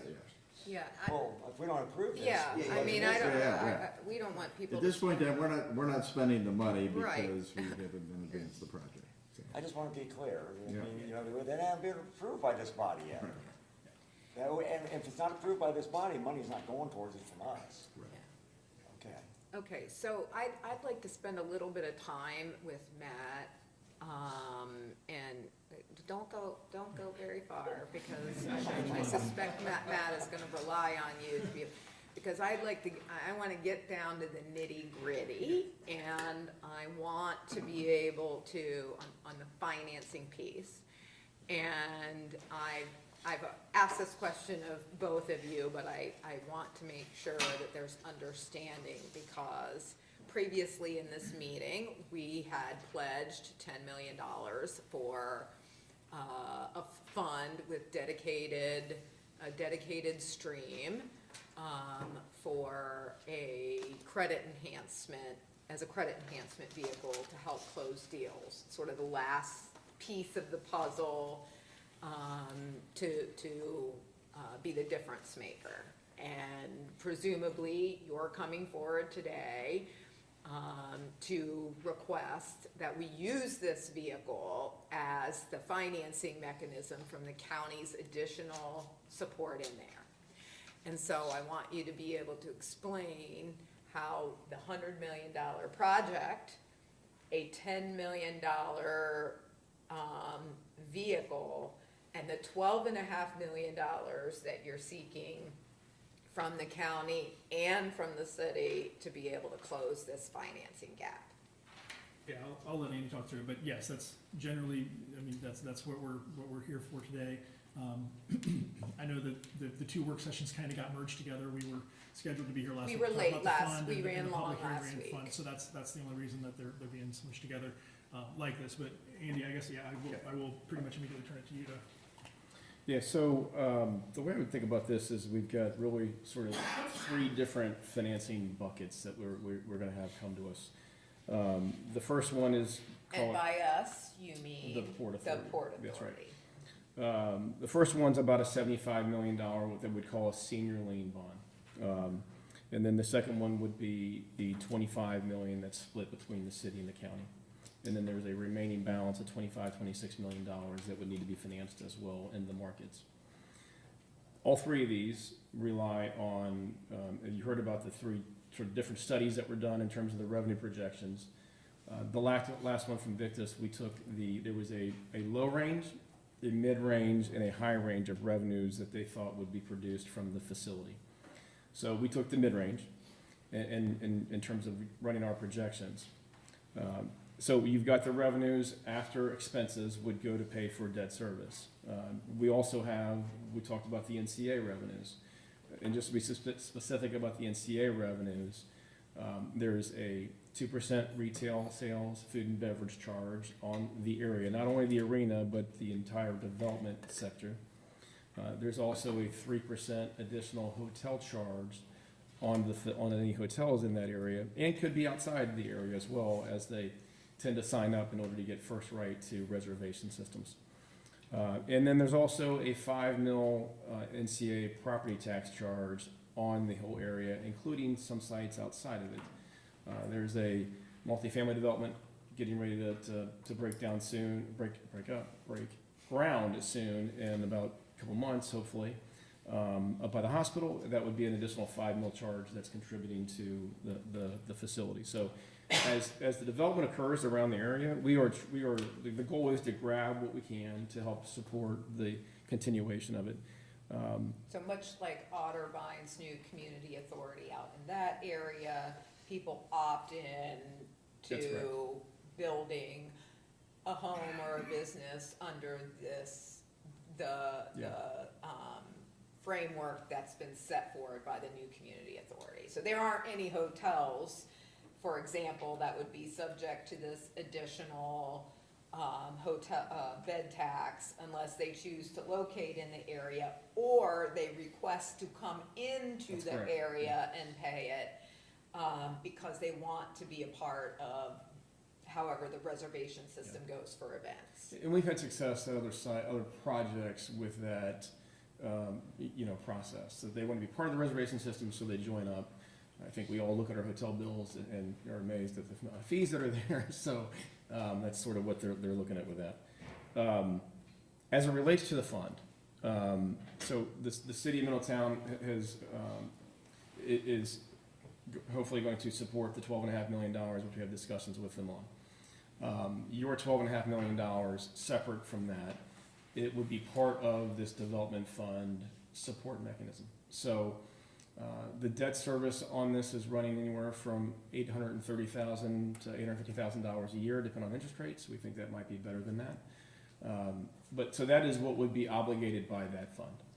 So So it's not $12.5 million Not in at all. cash, it is the the annual debt service yes. on that $12.5 million. That's So correct. this fund, what you're asking is that this fund pay the debt service Credit if, enhance, the yes. credit enhancement. right. So in case that debt service is not paid, Yeah. then this would fall into to pay it. That's correct, yeah. Can I add a point? But I think there's a Yes. couple things, and obviously we jumped around here, but there's a couple things, and Andy, change me if you were gonna go down this way and I'm jumping ahead of you, is we also have, though, we built into this that you and the city are sort of the last in if there actually is an issue. So it wasn't mentioned here, but the folks from Iceworks have committed a $5 million letter of credit that would stand in front of the fund that we just created at 12.5. In addition to that, you and I were talking that there's a fairly large reserve fund that is a part of this issuance that would also be tapped prior. So the purpose of this, obviously, is the creation of the fund was to use the creditworthiness and the revenue that comes to the county, but also put you and the city at the very back end of the waterfall so that there actually would hopefully never, ever be a tap. Yeah, and just to drill down that point, Martin mentioned the reserve fund, and typically on transactions like this, you have a 1 year of debt service in cash held in escrow to support if there's a shortfall. We were also borrowing capitalized interest to get us to the point in time from construction when the bonds are borrowed until the facility's operating, so that'll help get us through that period of time. That was my next question. So, and it's a very standard thing when it comes to revenue transactions of this nature. So that'll get us through a point in time when they're up and running, and then the revenue starts to come in to give us the money to pay the debt service. Okay. You look like you wanted to say something, Matt. No? Okay. From Todd at all? Yeah, I was just gonna ask him next. Do you have any questions about that? Well, okay, I mean, so I think I understood what you just said, but if there's a $100 million project built here, That's correct. who's paying for that, and who's at risk if this does not exactly It's a great work question, out? yeah. Part of that $100 million, well, all three bond issues are paying for the construction. You know what, that means that a whole bunch of people investing in those bonds have money at risk, That's exactly right. That's right. all right? And that just ain't us. So, I hear what you're saying, and when they all come in, I've represented the debenture trustee on bonds and the banks when it's failed. How does that work? So the investors are really at risk. Now, what they're buying, and they understand this going in, and this happens every week in the bond market, they're buying a transaction that has been verified by several different professional groups in the area, that they believe that those revenue streams, not only from the facility itself, but also the surrounding area that we've talked about, But which it's was not backed up by the full faith and credit of this body, that or the Port Authority. Neither. not either one. Is it backed up by our $10 million? $12.5 million of it is. So The debt service. debt service on $12.5 million was about $830,000 a year. If the is thing what is at does risk. not, if the thing fails, what risk do we have? $830,000 a year if it goes completely. $830,000 a year for how long? Until we pay off the $12 million? That's correct. Yeah. Okay, well, that's super duper. Okay. Thank you. I believe you said you wanted to hear from Todd. Yeah, I'd love to hear from Todd Duplain to talk about the private investment around how that plays into this and your partnership with the city. Good morning, Commissioners. Todd Duplain, 505 South Jefferson, Dayton, with Woodard Development. I'll be fairly brief. I had 4 points. I'm going to reduce them to 2, and to the extent you have questions, you can fire them at me. The 2 points I want to make are, one, with this arena. So we're doing, it's not on your screen, but it's on the computer, we're doing everything outside of the arena. The yellow and orange The areas. yellow and orange, And how not about the the blue salmon. area? Are you doing the blue medical office Correct. building? Yes. Okay. And there's a little purple there too. Oh, I see. Yeah. Yeah, the hotel. Yeah, so everything that's not salmon colored, we are Okay. doing. Our development is off to a good start. If we get this arena, it becomes an entirely new venture for us. This arena, I think Lee said, is certainly hundreds of thousands, if not more, visitors per day. The users that we will be able to attract with that, I'll call it an anchor tenant, will be significantly enhanced if they come. If we can do this, if we can make this investment, the amount of users or the quality of users that we will get for the city will be significantly enhanced. Without it, we will still have a successful development. But candidly, it will look like virtually any other mixed-use development that we see up and down 75. Nothing wrong with those. But with this kind of draw, we will be able to attract really, I think, a much better quality type of user and experience for the city and for, quite frankly, Warren County and Southwest Ohio. I think we can do some special things here. The second point I want to raise is that I want to be very clear, a lot of this is about risk, which I understand. Our entity, and I think everyone behind me that's spoken so far, is putting their own skin in this game. And Woodard Development is no different. I want you to know that I have 2 other partners. We are personally guaranteeing the TIF bonds for the infrastructure. So what Jacob talked about on the infrastructure, we have about $23 million of personal guarantees on that debt that we feel very strong about. We are jumping into this project with both feet. We are very confident that this project will succeed in terms of, I think the arena's gonna succeed, but certainly our part, we get a ton of interest for people to wanna be here. At this point, we're kind of putting the brakes on till you all make your decision in 2 weeks. So with that, I'll stop if there's any further questions. So you're saying that you're getting, kind of inquiries around developing this land that run the gamut of types of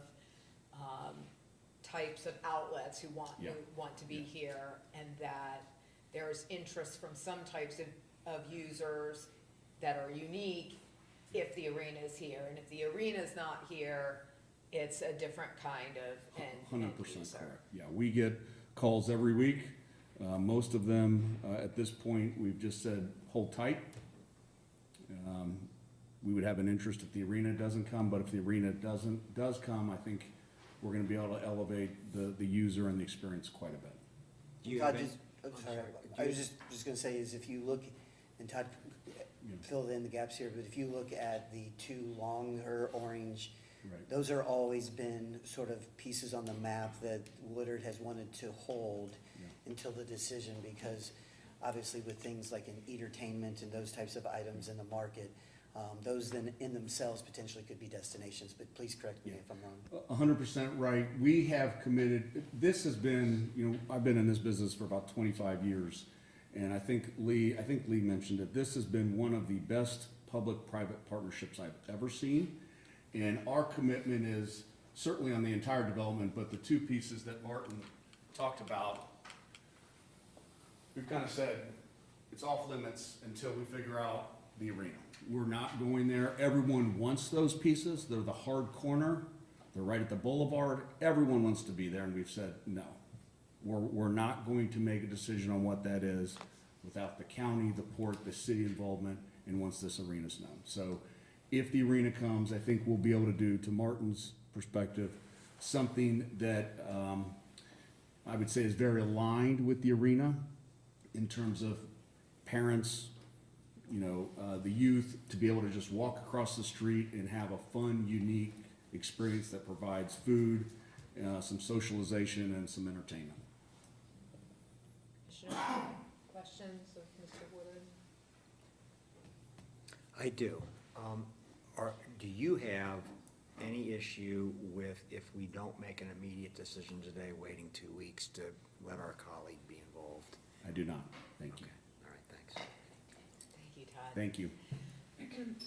Matt, I know you've said that there are some people here from the YMCA and from, I think, local community hockey youth programs, and I'm wondering if we could just hear from them quickly to talk about the project. You thought you just want to come up? Sure. Love the fist pump on the way up. Mike Kramer, 5510 Buffalo Dance Drive, Liberty Township, 45011. I'm the CEO of the Great Miami Valley YMCA. We were brought into this project very early on. Very excited about it. We're kind of the boots on the ground here. We have the local relationships.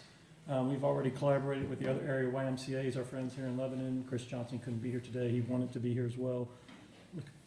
So you're working in tandem We're working in with tandem, the Countryside And YMCA. we will be overseeing the community activities program piece of this, which would include things like summer camp, which is another economic development issue, quality childcare, particularly in the summer when schools aren't in session, is a huge need.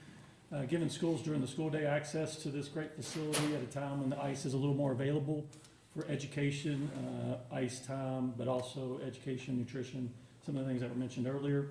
In addition to that, overseeing the Youth Development Hockey League, because we know youth and we have core values, and we can help establish that working with our partners in the hockey. They have more of the expertise, but we would bring those youth from our centers since we reach 100,000 people just in the area. So that's the YMCA piece of this, and I can answer any questions if there are any. Great, thank you. Thank you.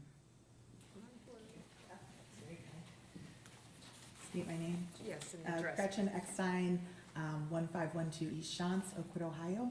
I am here to represent the Dayton Ice Hounds Youth Hockey Organization. We are, our home rink right now is just over off of Austin Boulevard. And we've been around very shortly, briefly, since 2020. And from day one, we've had problems with our home rink.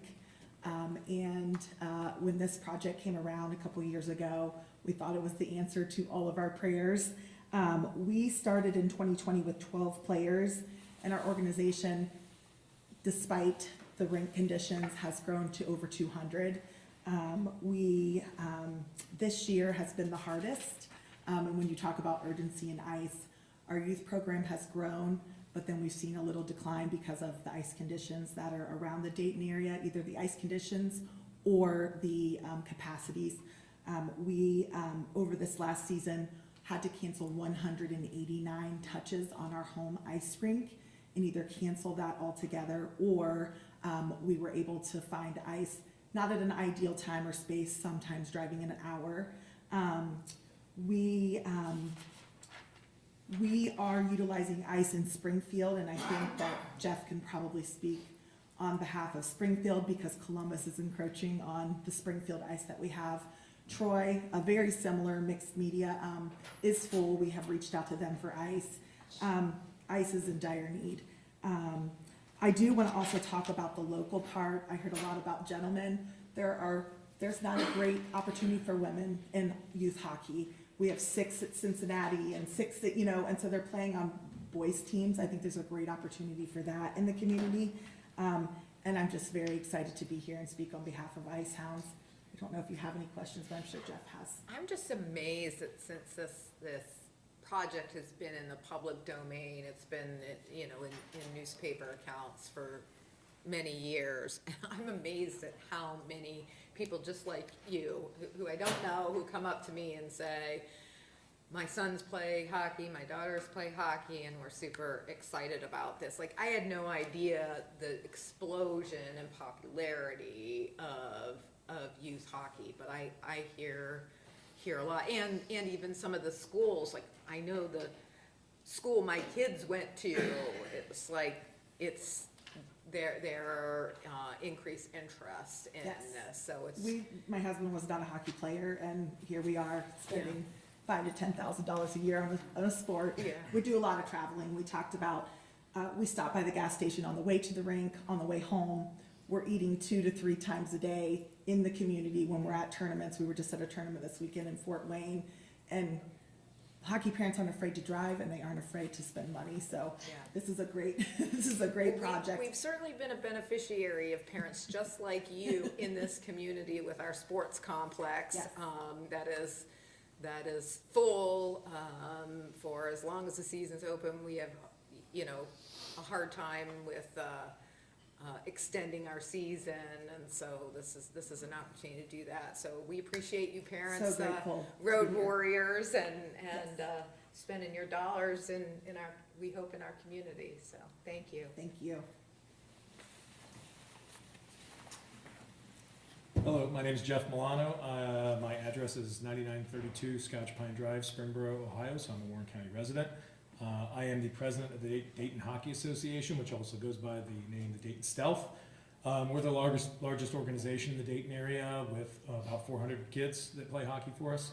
The last 3 years, we have actually had to turn kids away at some point because we've seen so much interest growing. I believe, obviously, due to the success of the Columbus Blue Jackets and the momentum that they've been gaining in the community surrounding Columbus, and then obviously bleeding into the Dayton area has attributed to that.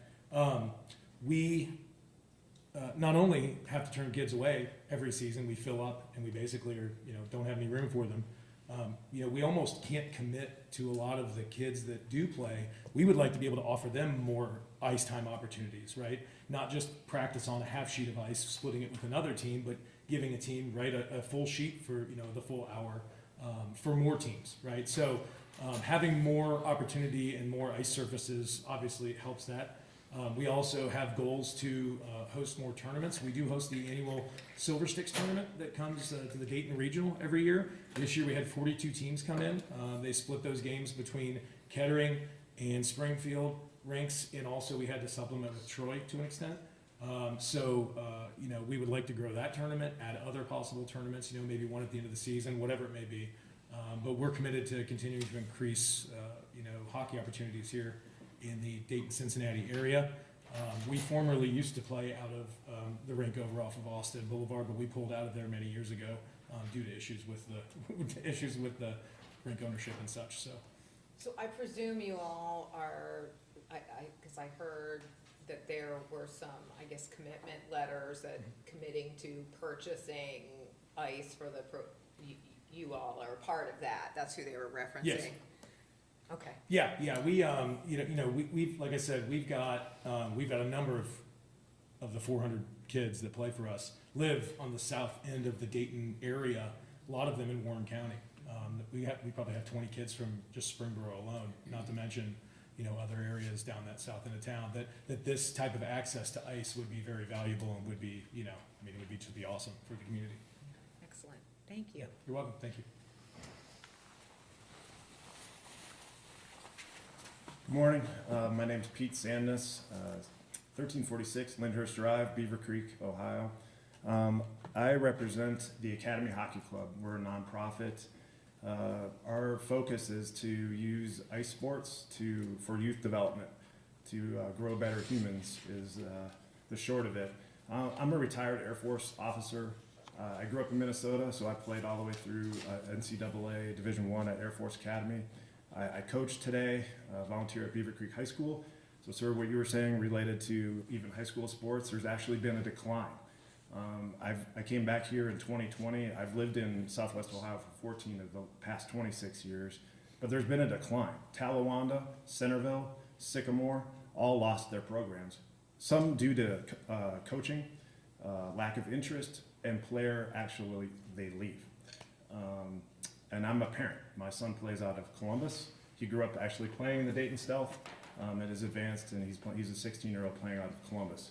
So we are excited about the opportunity to partner with like the YMCA, a program that we would like to even start is called Never Too Late to Learn. Focused on those middle schoolers or late elementary kiddos that aren't playing yet, or they want to learn to play with the two programs here, Ice Hounds and Stealth. Maybe they can grow and they can enjoy high school sport, hockey. It has actually lost its luster here at Southwest Ohio. We think there's a lot of opportunity. Beaver Creek, Springboro, Troy, Alter have a program, and we play with Elder. But there's only 5 teams in our Southwest Ohio High School League. So we'd like to see if we could bring a little bit of the energy back for that. Moeller and St. Xavier actually play in the Columbus League. They left, they're a little bit more of a power, but they play in the out of Columbus because of the loss of the one is ice. Hare Arena was destroyed, and then just based on volume, there's not enough ice sheets to go around. So we actually play up out of Toledo for Beaver Creek High School, and so there is a need for ice. The demand is strong. One thing that didn't come up that I think we should talk just to get on the record is I-70, I-75, I-71. The attraction within 5 to 6 hours for parents to be able to drive. I myself have put 67,000 miles on my truck in the last 2 years between Pittsburgh, Chicago, Detroit, and Nashville. If you just think of that kind of a corridor and what it could bring for tournaments on a monthly basis, that's another part where we would like to potentially help and advise the associations or the county itself on how to attract that kind of community investment into bringing a monthly tournament. There's a lot of production companies that could do it. The associations themselves can do it. My son actually played in Silver Sticks when he was 8 back in 2016. That's a huge enduring commitment that Stealth has made within the Dayton community. I myself was even just in Minnesota this past weekend.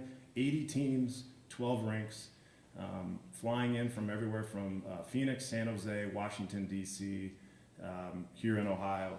But man, it would be way better to drive. Right, the fog alone put one of our teams from Columbus that won their afternoon championship game anywhere from Dayton, and you can drive home, or they were stranded in St. Louis because of the fog last night. So lots going on in terms of the hockey community. I think it was a great point. I myself have seen a great growth in the girls' game, but that is a community that needs a more attention. USA Hockey's actually seen a growth of over 100,000 girls players, and the U.S. team is actually playing the semifinal right now over in Italy. So that would be one opportunity. I think another one that should just make sure, again, get it on the record, something we'd like to partner and try to see if we could get more energy behind is the disabled community. Deaf, blind, SLED. Those are all different kinds of ways that we could energize the community. There's an investment there and a desire that I think that's an untapped opportunity as well to use the 3 sheets if they're in, but especially the 2 that could be sitting right there. So again, great opportunity. Appreciate the opportunity to speak here today. Thank you. Thank you for your service. Thanks. It's nice to meet you. Any event, I was a little concerned when you said we were losing interest in the programs. I might have been more encouraging to say actually it's growing, but is what's accounting for that fact? You indicate that there's lack of ice rink space. What's going on? Okay, so yeah, so that's great. I'm glad that came back up. So in terms of loss of interest, public. So let's say, Talawanda, where did those kids go? They're playing basketball now? No. So Miami Junior Redhawks has a club program. It's actually in the top 5 in the state. They have 18U, 16U, so that's your high school age bracket. Those kids are playing. Some of them may have said, okay, well, I'm not going to play anymore, but they're actually representing the Miami Junior Redhawks, not Talawanda, the public high school. Talawanda program went away. That doesn't indicate anything about a lack of interest in the program. Yeah. Well, I think it's just there could be some folks that would wither out, but yeah, I think that I apologize if that is how it came across. No, I think there's been a decline in actual high school programs and then more dispersed into the clubs. I don't think there's been less interest or decline in hockey. We have many youth program families that are driving to Columbus, and they're holding their hat that their kids are still young enough that this project will come up and they can drive from Springboro to here. I've seen a decline in the high school teams, which is very sad. My son doesn't have a high school program. I'd love to play for a high school program, and I think it's because they're either, there's not available ice or safe ice, or they're carpooling and driving hours to be on different teams. Yeah, and not to speak for Jeff, but right, you have 2 high school teams plus a JV team at the Dayton Stealth. So that's an opportunity where the kids have gone to play Yeah. high school sports. My point was public schools have lost their teams. So Centerville would be an example of the coach left, who nobody wants to coach perhaps, but also then the facility can't also hold it. Mason is another one. They have a JV program, but right, ice availability, coaching is another. So from a nonprofit aspect, that's where we're throwing our energy to develop coaches, promote facility growth, and to energize more back into the public schools. Or right, there's a lot of clubs that are trying to take these folks on. So that's where, right, we don't have junior Redhawks here today. We don't have junior Cyclones here today. But those are all clubs that are thriving and prospering, but suffering a little bit of your brain drain on where do we put all these kids and do the things we want to do, because availability matters. And so when we're losing days and opportunities because, oh, the ice just went out and now you're scrambling, that's a developmental loss. An opportunity gain is right here in front of us to make the decision, invest. And actually, I would advocate there could be 3 to 4 sheets there and they would be occupied 12 hours of the day. So this I'm not saying it's bad that we don't have 2 or 4 sheets. I'm just saying there could be more. And that's where I just came from today. And you'd say, well, that's Minnesota. No, it's everywhere. I've been to Phoenix this year, Nashville. It's coast to coast, this growth in the game. And you're seeing it in the Olympics today. Why is the U.S. so strong and powerful? Because that investment in the energy in ice sports, it's there. It's happening. Because the USHL developed them. And that, yes, again, with the USHL, that is 100% correct. Why does Canada think, why aren't we working? It's because we have the USHL, the National Development Program, which is, right, has the 18-year-olds in He it. said participation in Ohio is up 30%. Yeah, You said participation in Ohio. just in is up Ohio. 30%. I mean, I suspect they wouldn't be coming from Calgary to Ohio if Exactly. they didn't view a market here. Yeah, the largest They probably growth, know right? hockey pretty well there. The Southeast District, you think, well, Florida? Well, yeah, look at what's happened where the Stanley Cup is being won. It's not necessarily because of the youth, but the energy and investment of those season ticket holders and the owners in those franchises in South Florida and in Tampa Bay. Tampa Bay had just said, hey, we're going to create the Junior Lightning program, which is similar to Junior Blue Jackets or what you're seeing happen in Minnesota. So it's happening. It's strong. Eric, did you want to say something? Like Yeah, you were just- sitting- Just briefly, like, if you look at the national level, as we did our research around, you're actually in a pretty unique donut, given the level of participation and the lack of arena infrastructure in here, which is part of what made this area so attractive to us. We see the growth potential, but the coverage per participant of ice sheets in this area is actually surprisingly low. And I think there is a really unique opportunity here. And you know what, I have kids that play competitive hockey as well. I've been on the plains, I've driven around. The hockey people will travel. And a facility like this with 3 pads is really, really attractive. To have that one venue, to have tournaments, and I think you can really attract some national attention. Thank you. Thank you. So Matt, can you just review one last time for me the numbers that the validated study said in terms of revenue into the county? Yeah, actually, do you have those numbers? We had pulled them directly out of the study.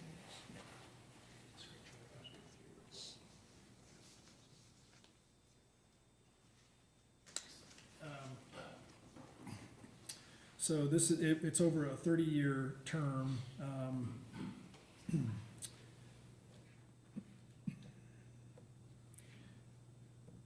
It's anticipating $1.3 billion in new spend, so that would be a collection between sales, lodging, but really the sales and lodgings tax that would come. So it equates out to about, I think, $96 million a year if you did that math divided by, I think if I'm doing that math right, divided out over a 30-year term. That's just how they captured it, was over a 30-year stretch. If you want to, we could print that off and get Yeah, that I to can. you. Yeah, that would be great. Why I'm asking the question, I saw the original study, I've not seen the validated study, so thank you for sharing those numbers. But there's nobody here, I don't think, from our Convention and Visitors Bureau, which sports tourism is such a big part of that. And I know you've been in conversations with them.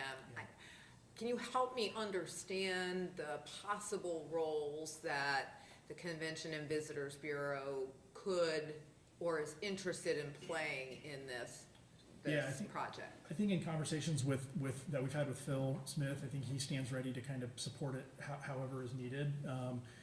You know, they have a lot of great experience in going out and courting tournaments and selling the assets that they do have in the county to try to bring people here, and this would really be no exception.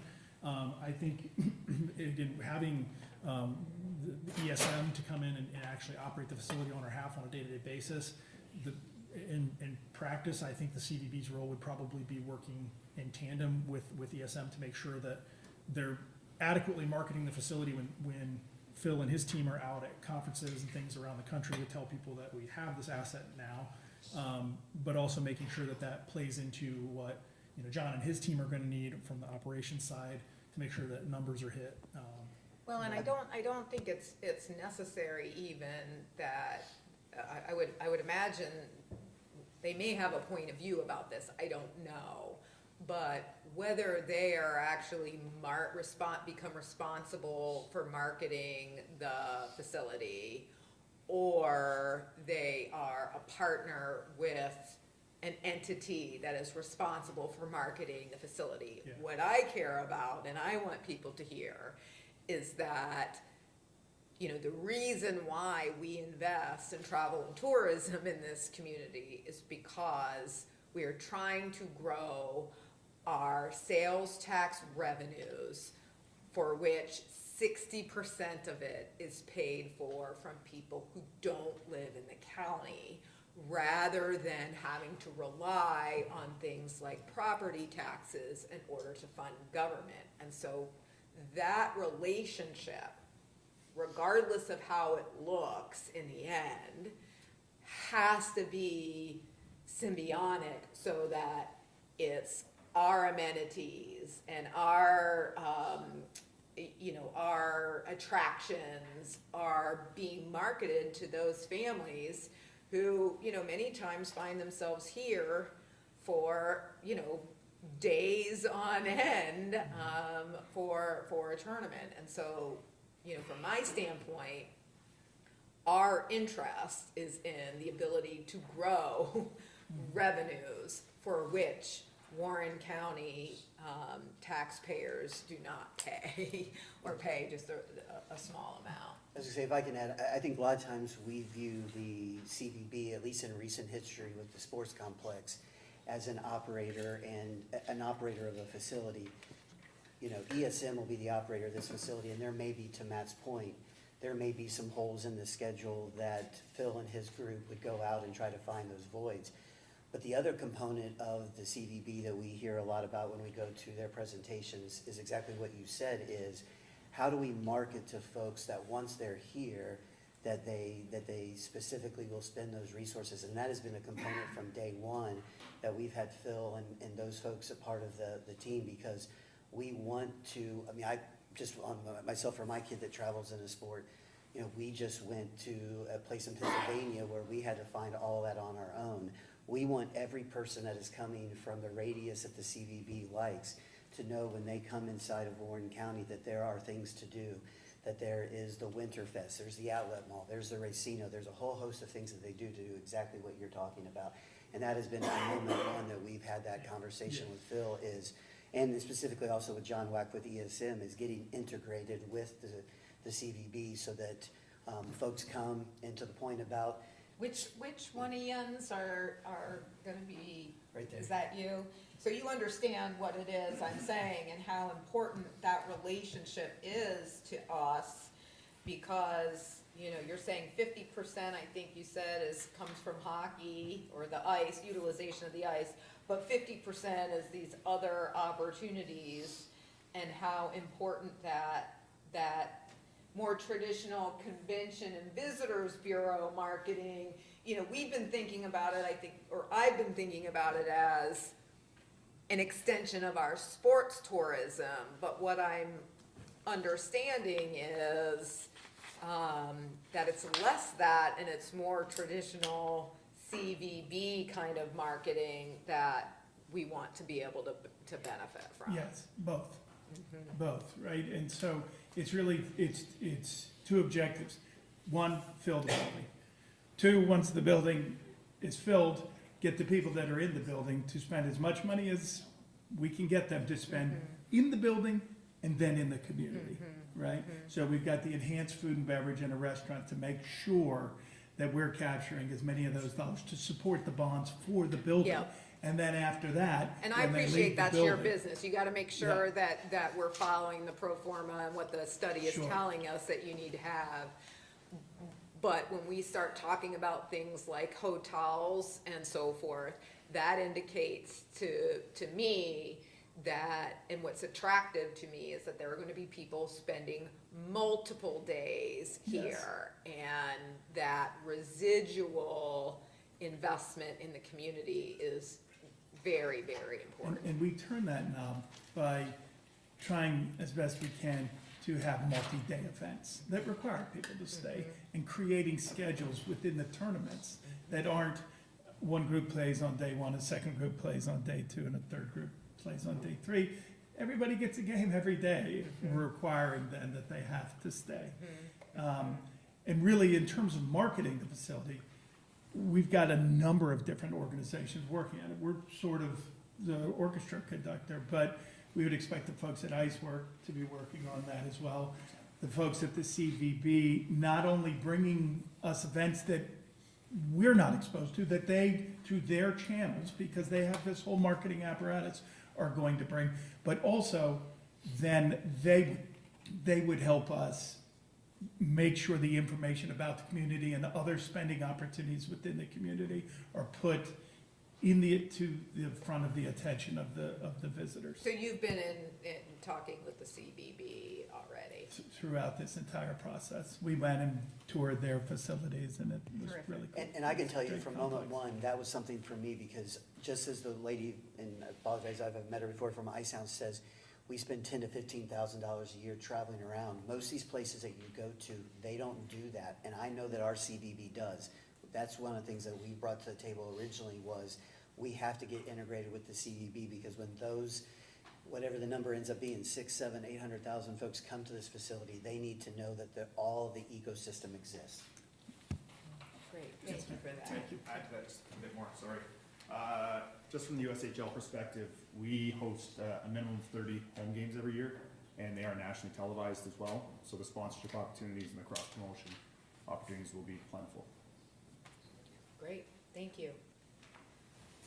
Okay, Matt, anything else you want to I think we've make sure we Make sure are everybody got a knowledgeable chance to- about? talk to. No, I mean, I think, if there's any last questions, it sounded like sort of the direction I was hearing is that we need to probably come back in 2 weeks, is that?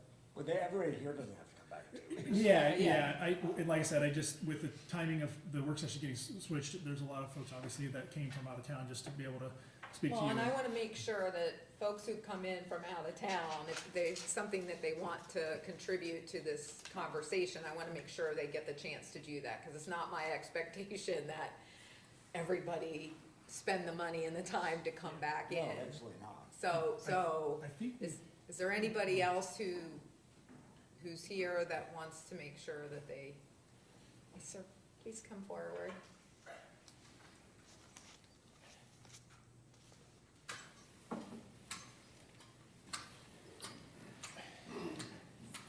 State I'm your Ron name. Chambliss, with Community Center Partners, 38500 North Schoolhouse Road, Cave Creek, Arizona. So, anyway, with regard to the convention center, Phil has been on our planning team from the get-go, and we have talked significantly about collaborative opportunities. They have a 30,000 customer database, and so when it comes to concerts, events, and the like, we will definitely be collaborating on the marketing of consumers. Most of you know that sports tourism is the largest growing sector in the travel industry.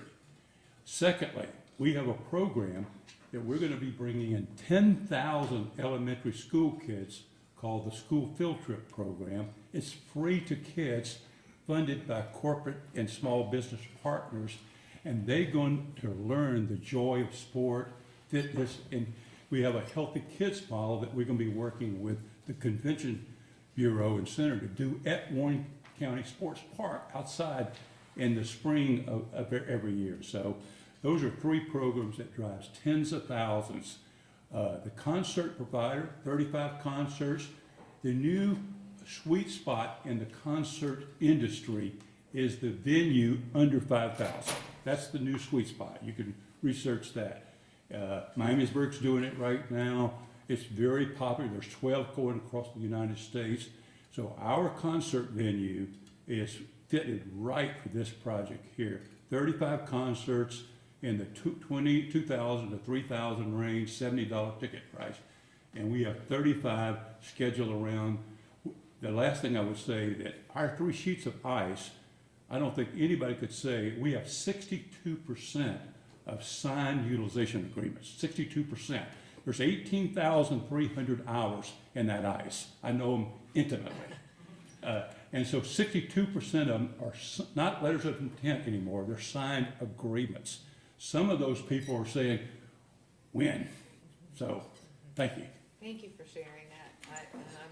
I just am a big fan of Phil Smith and the CVB. I think they do such, there's a reason why they have 30,000, a database of 30,000 people. It's because they run really good operations and good programming that people like. So I appreciate that.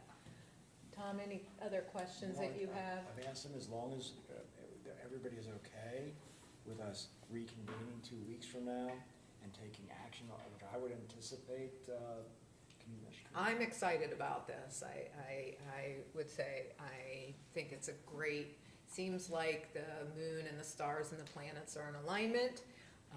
And I really appreciate your note here at the end about we have an opportunity to get in where there is such a dearth in sheets of ice. We're not going into a fully developed market. We're going into a market where there's this great need. And I like to be the first one in rather than the last one in with law of diminishing returns. And so I'm super enthusiastic about the project. I'm really encouraged by the level of professionals and the collaboration that this project has seen endure for a long period of time. Not excluding our partners at the City of Middletown.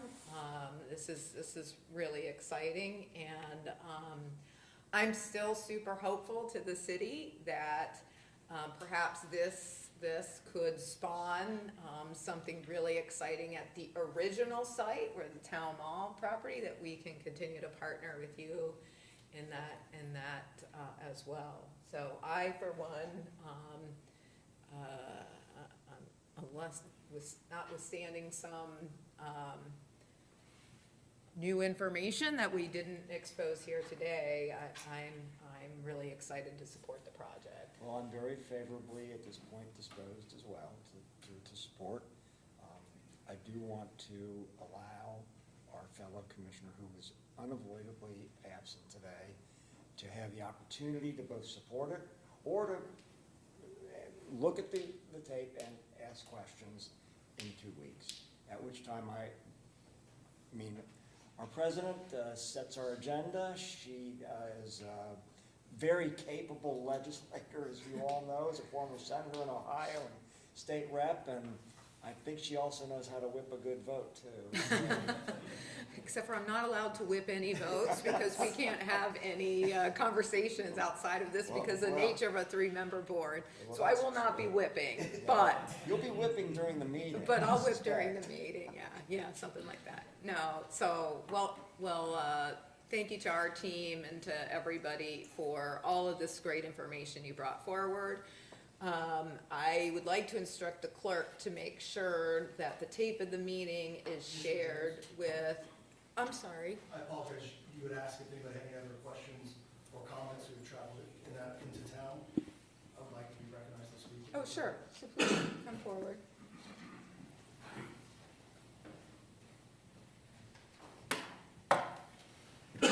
Hello, Justin Conger, 4203 Maxwell Drive, Mason, Ohio. Warren County resident. I appreciate the time to speak before the commissioners. Thank you for your service. Mr. Grossman, I appreciate your comments and your questions today. I think they've been very intentional. And as a taxpayer of Warren County, appreciate that.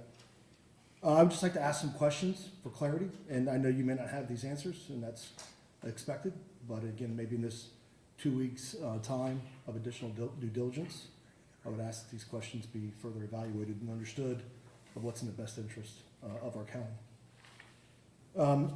One thing I'd like to clarify is originally in the previous session or the previous motion that was passed, and again, I don't know all the terms, but they were talking about a $10 million credit facility or $10 million ability, but then it also spoke about $12.5 million quite a number of times. So just clarity around, is it $10 million or is it $12.5 million?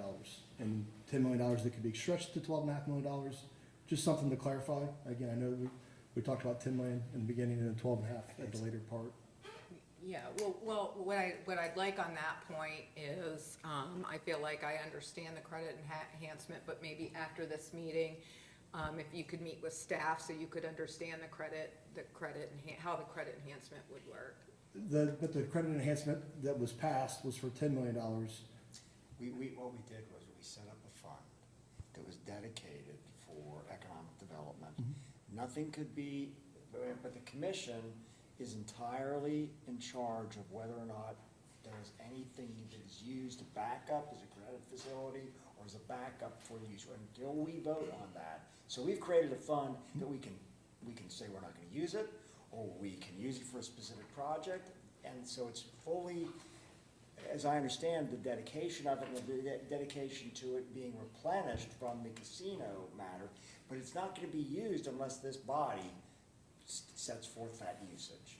So in other words, it has to be, there has to be additional. It's not a direct outlay of cash. Correct, so- understood. Right, it's just a I separate. just didn't know if the top line was 12.5 or the top line was 10. It's actually, Based upon, that was my only clarity. I'll discuss that in more detail, we can meet, but it's actually both. The $10 million established with the backdrop of the Racino allows you, and Andy Brossard made the comment about it, and it all depends on what interest rates are in the market. That gives you the ability to go out and enhance anywhere between 75 to about $100 million worth of projects. So it's actually both.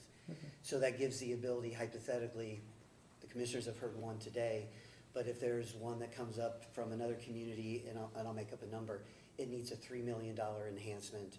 Well, those two combined would be $15.5 million. They would still have another $60 or $70 million worth of projects that they could enhance. So it's actually both. So it's an ability to sort of leverage.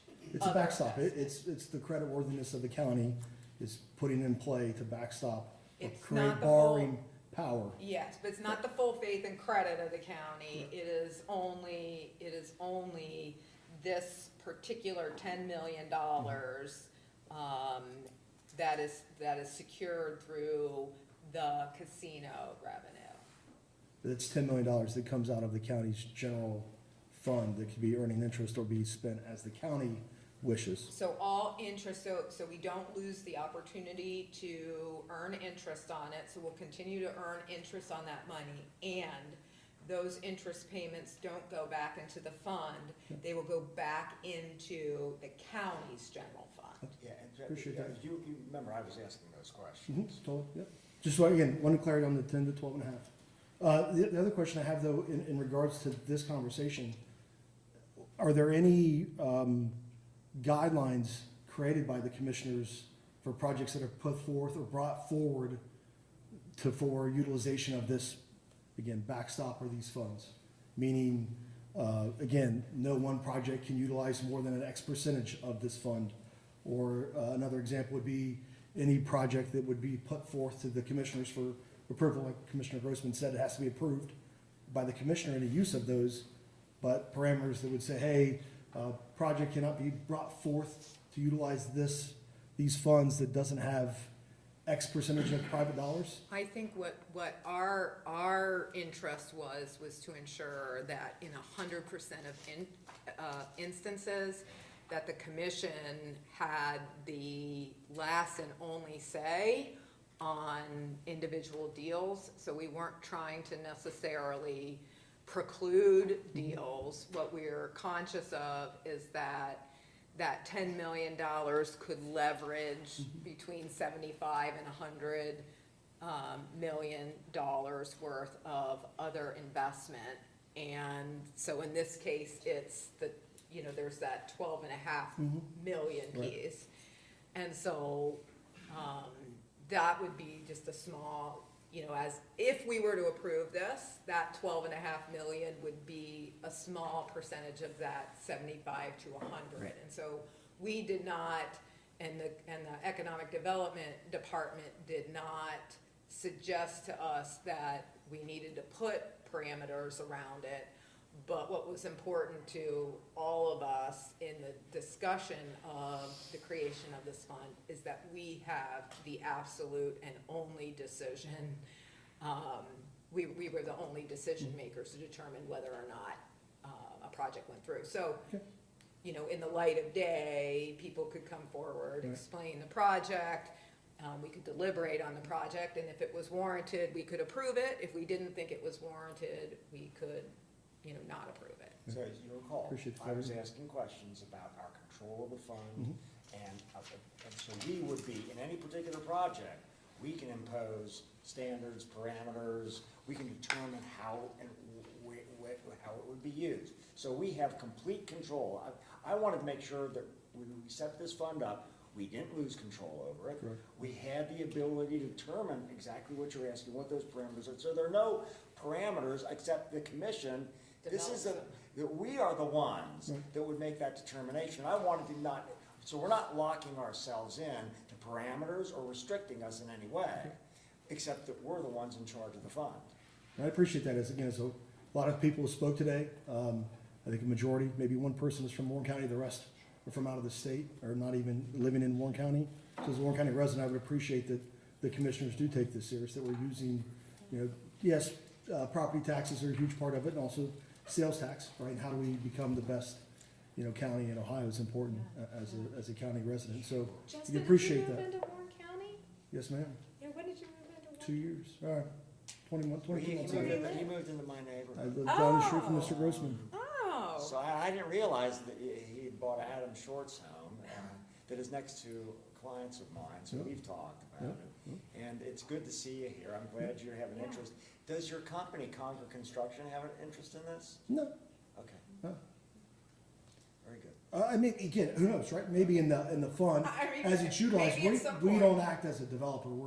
We're a contractor, so No, I know. there may be a potential And project we by the could way, you bring did an forward. excellent job to on the utilize this aquatic fund. center in Mason, Yeah. by the way. Yeah, thank you, I appreciate thought that. that was my wife Yeah. was a big And we've- proponent of that. And we've done a lot of work for the commissioners, and we Oh, yeah, I appreciate think- the yeah, opportunities. I think you've done 3 projects at least with us since I became the commissioner. Yes, sir, I think that's So probably true. You're a well-respected, you know that your construction company's well and highly regarded. I appreciate that, and thank you. And again, I'm just trying to provide clarity, right, for those who may not know and understand, right? If we're doing No, this, I totally let's make sure we're doing appreciate it the in a questions fiscally that responsible you're and asking. I supportive. think they're prudent, and anytime you do something new, there are a lot of questions, and so, as we evaluate projects, this one and any future ones, at the end of the day, for us to be able to maintain the control of it was the most important thing, Right. so that, we could say, well, we're being asked to do this much, but we only want to do this much, and we'd be within our rights to do that. We could, there are a lot of things that we could do. But that was the thing that was most important to us, is that we preserve that right, and that we're protecting the full faith and credit, like we're not Right. pledging Now, our we're not full putting faith that and in credit. jeopardy. Yeah, so we're limiting our risk, and wanting to invest in opportunities that leverage all kinds of other, private investment, and I think it's important, at least for me, but it's not a necessary thing, that we be the last piece into the puzzle, so. Do you have Thank you for any that. objection to how we've handled this today? Commissioner Jones just brought up a point about, we'd be the last, as a county, right? I use the term we as a county resident would be the last in. That's my. And that's what you just Yeah. said, yes, and I believe that and I agree with that, but I would also then ask the commissioners to then validate and understand the makeup of this development in question, the hockey arena, and how much private dollars are actually going into the development and the construction of it. Woodard Development is a phenomenal organization. They do great things, and they have, Todd DuPlain stated up here earlier, a certain value that he is, backed, he and his partner. That's fantastic. But when it pertains to the hockey arena, what is the private dollars going into that development? Well, There's a lot of people that have spoke, but are they putting capital in play or capital at risk? Because Mr. Brossart said there was $75 million in bonds being sold backed by somebody, then there's another $25 million, half from Middletown and half from Warren County, and there's some other things, but I wasn't certain that there's a private developer like, the developers that have come in and done stuff on the old prison property that we were able to sell and I'm sure make a profit for the port. Remember I asked this question? Yes, sir, but I don't think it's been answered, so. Well, I agree with you, except, they answered it obliquely. Because they answered it by saying there would be debentures or bonds sold to finance a $100 million facility. If I understood it, that's what they were saying. And that in part, we would have an obligation for a certain extent of that, where I asked again, how much is it and what's our obligation if it goes, remember, I'm asking. Yes. I want to know what our risk is. I As you want to should. know what the worst case 100%. scenario is. 100%. And I'm not gonna enter into this deal until I fully understand that. I agree, and I would ask, yes, and, one more level, correct? If we're gonna take public dollars that were generated through sales tax, or generated through property tax, and participate in a development, at whatever level, is there any private money in that said development? Or does then this Well, it is county private set a money. precedent to then allow for anyone that wants to do a development to come and basically with their hand out asking us, hey, can we please have funding? But these are Because we've not, got all these studies and we paid for all these studies to then get funds from this if I county. understand it, the bonds that will be issued are not gonna be issued by the county. Correct, I agree. It's, But is so there we any are not, private- so the money, whenever you issue a bond or a debenture, and it can be done through a bank sometimes, it could be done Yep. through other entities, and so there's lots of different ways to do this, but it isn't gonna be us. Correct, and I thank you, Fed, appreciate that. I'm just again asking for some additional due diligence to understand if we set a precedent as a county commission, what is the precedent that we're Well, I setting? mean, we've done that already in that for example, the sports complex that I think you were a part of, Yes, been ma'am. part of the sports complex. Who are the general contractor, yes, ma'am? Yeah, so those were, through created financing through in this case, the bed tax.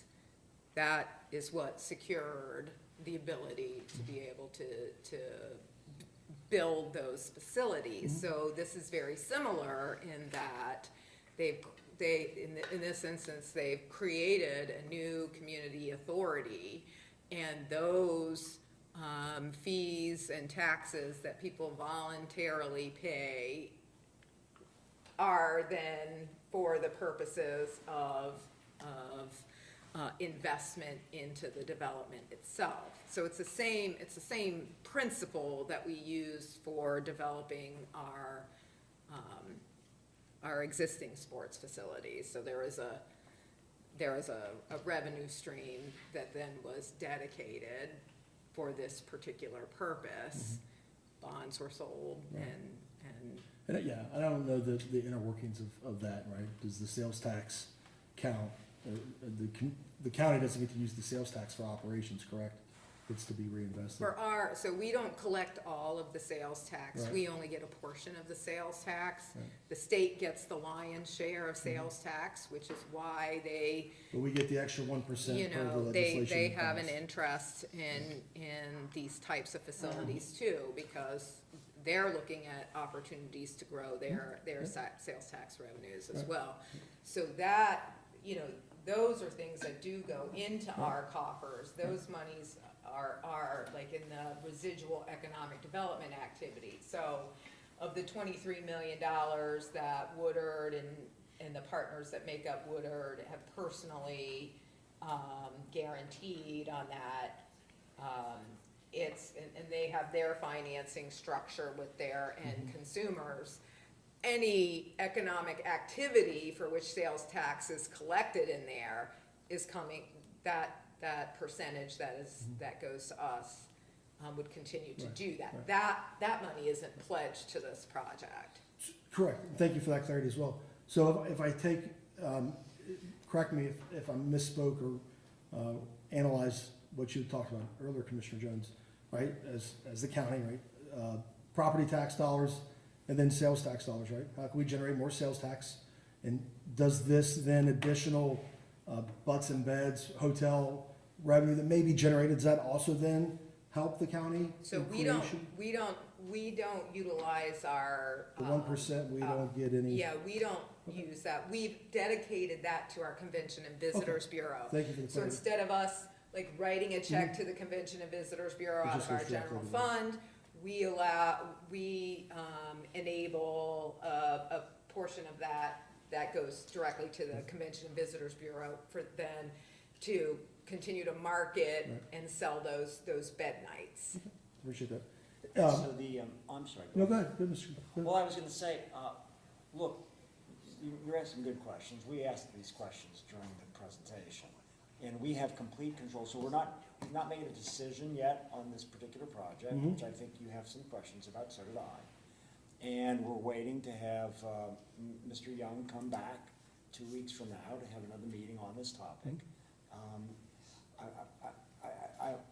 I'm glad you're coming to our commission meetings, by the way. It seems like you're taking a special interest in our meetings, and that's always great for our public. Trying to learn and educate myself. Yeah, sir. absolutely, and that's, I think that's, and you know, our meetings are broadcast too, so people can actually watch them. I don't know that we get a whole huge audience share for Nielsen ratings here, but I'm looking forward to maybe.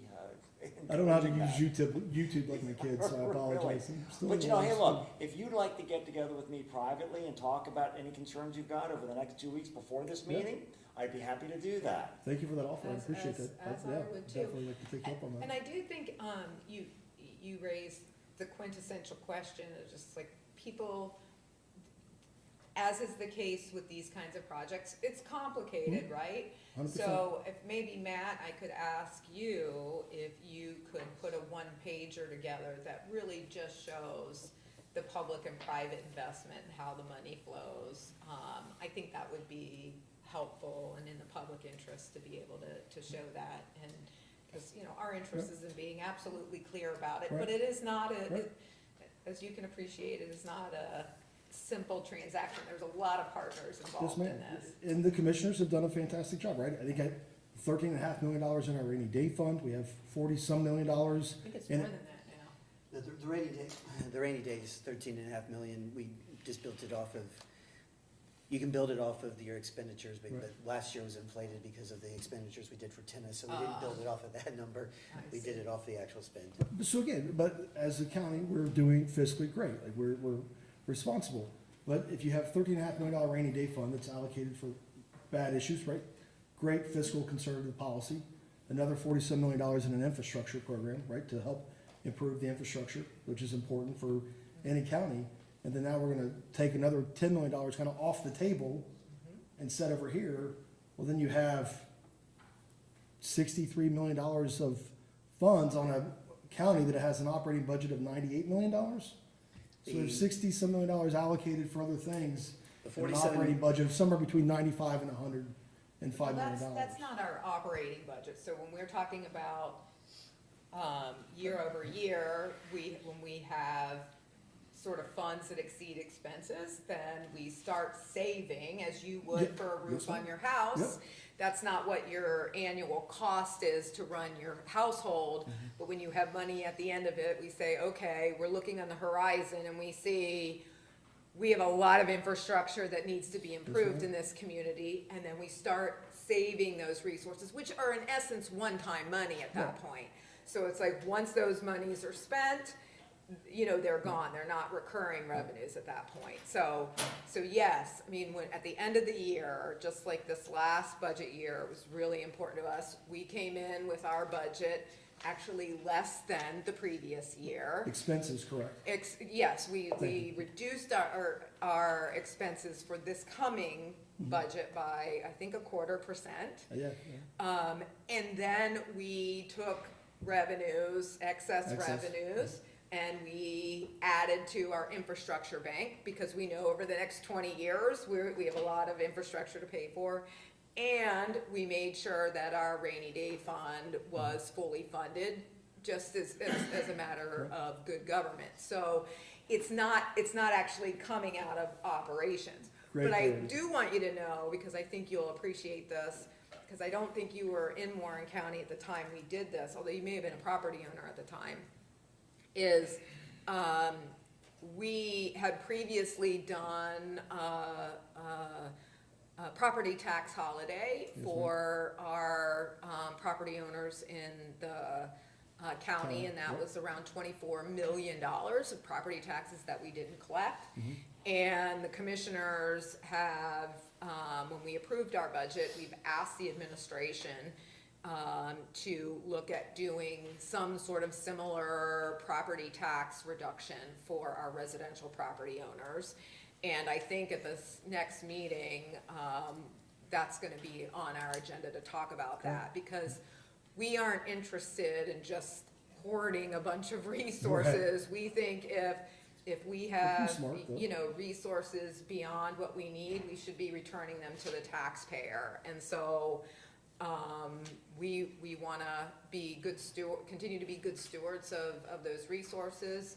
I think, the public can look towards us doing another, I don't know how it's gonna be structured, because we haven't had that conversation yet. We were getting some feedback from the prosecutor's office to make sure we're doing it legally and so forth. But that conversation's coming up very soon. So again, and the last thing I would say is there is this continued pressure from our state legislators around property taxes, for which, I don't think the target of that conversation is necessarily county government, although it could be.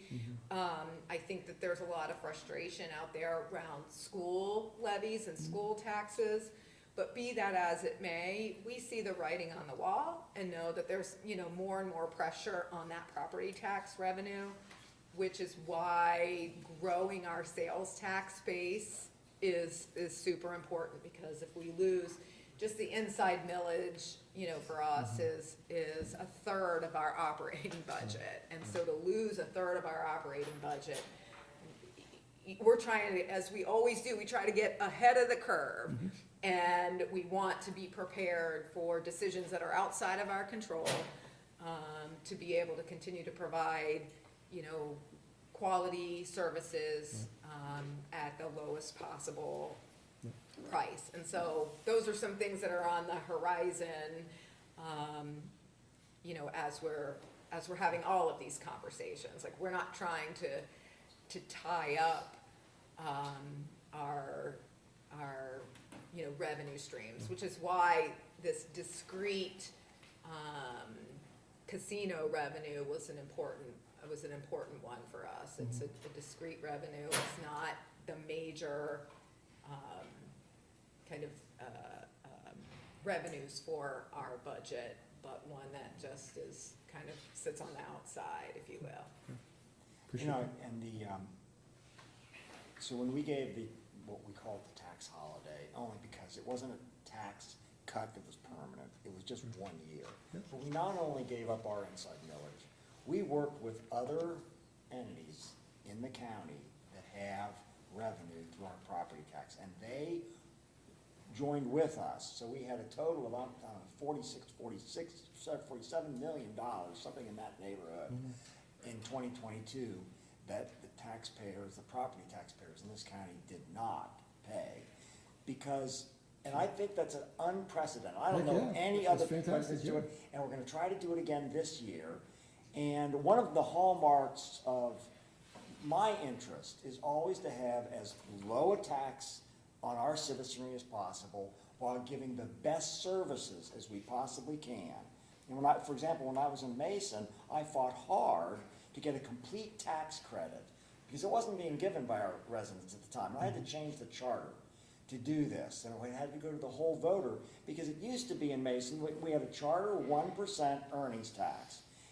And if you worked in any other jurisdiction, you didn't get a complete credit for what you paid, and that, because you were always gonna pay a 0.5%. Thank you, I appreciate that. Yeah, and so having moved into Mason now, you get to get the benefit of a full credit for where else you are getting income. So you can thank me for that. Thank you, yes, sir. Okay.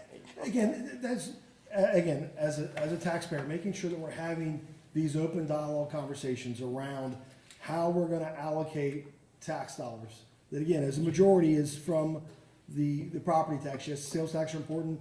Again, what we've done with the tennis center, what we've done with the projects in the county to bring people here, to get them to spend money in the, Ohio's playground, all important. But as we move forward, making sure that we are, if we're gonna fund projects or create funding mechanisms for projects, to make sure that's in the best interest of our taxpayers as a whole. That's the only And there's not many interest I people care in this about. room that are taxpayers. Yeah. And so I'd ask you to take that to heart and understand Yeah, well, I what that am. means. I just I know- am a taxpayer. Well, come back 2 weeks from now, So- okay, and you know what? We've not committed any of the funds in the 10 million, we've taken our own money and put it into a $10 million fund. And my specific question is, we're not limited, we can retract it, we can decide how we're gonna use it, and anytime a project comes forward, this body, these three people, one of which is missing today, Yes, sir. are gonna make a decision. And have you talked to Dave Young about this? No, sir. Okay, well, we will be. So, Yeah, and we do it in public session too, and so it's important to us to have this dialogue with our residents and business leaders in the community. I can assure you that, for my part, because we can't have given the sunshine laws, we're not able to have conversations outside of public session with one another. And so it's incumbent upon us as individuals to be able to have dialogues with different parties who are interested in doing certain things. So we certainly have a lot of conversation. I've had lots of conversations in 5 years with Martin and Matt and others from our team who've been involved in this. Your comment, Commissioner, you brought up another question on it, I apologize. With regards to the sunshine laws, right? Again, I don't know the inner workings and how it works, so I apologize if this is an ignorant question. But the idea of backstop or the $10 million and because that was brought forward by, I believe, Matt Schnipke, who's the Director of Economic Development for Warren County. And then, like Commissioner Grossman stated, the commissioners have final say, right, of hey, this project is approved. But once the commissioners approve that project, does those funds then go to the Port Authority, which is not subject of sunshine laws? No, these funds are completely in our discretion, like we are, the Port Authority is a completely separate entity. They have a Correct, yes, separate ma'am. board, they're governed by a separate board, Yes, and ma'am. while we have some influence over it in that we appoint members to the board, it is a separate entity. In this instance, this is a fund that is 100% controlled by the three people here and will always have in a public meeting, because we cannot have conversations about this with one another without triggering the sunshine laws, so we have all of our deliberation in public. But Appreciate that, even so, that doesn't mean there aren't conversations happening in the community, because I meet with Matt all the time about just to want to know what's happening in the community. I meet with the CVB, we all do, to kind of understand what's happening, so that when things come before us, we have that base knowledge. Staff does a good job of keeping us informed about what's going on, but the deliberation and the decision-making will always happen with the three of us, will always happen in a public meeting. And like you saw today, while we may have been able to make a decision today,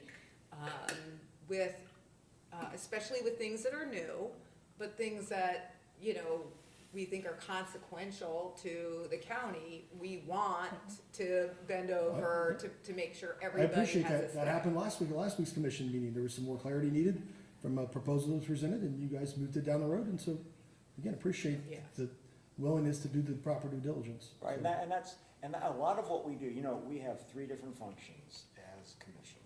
We have an administrative function, we have a large body of people who operate and do things in this county where we directly employ them and we administer the county in that way.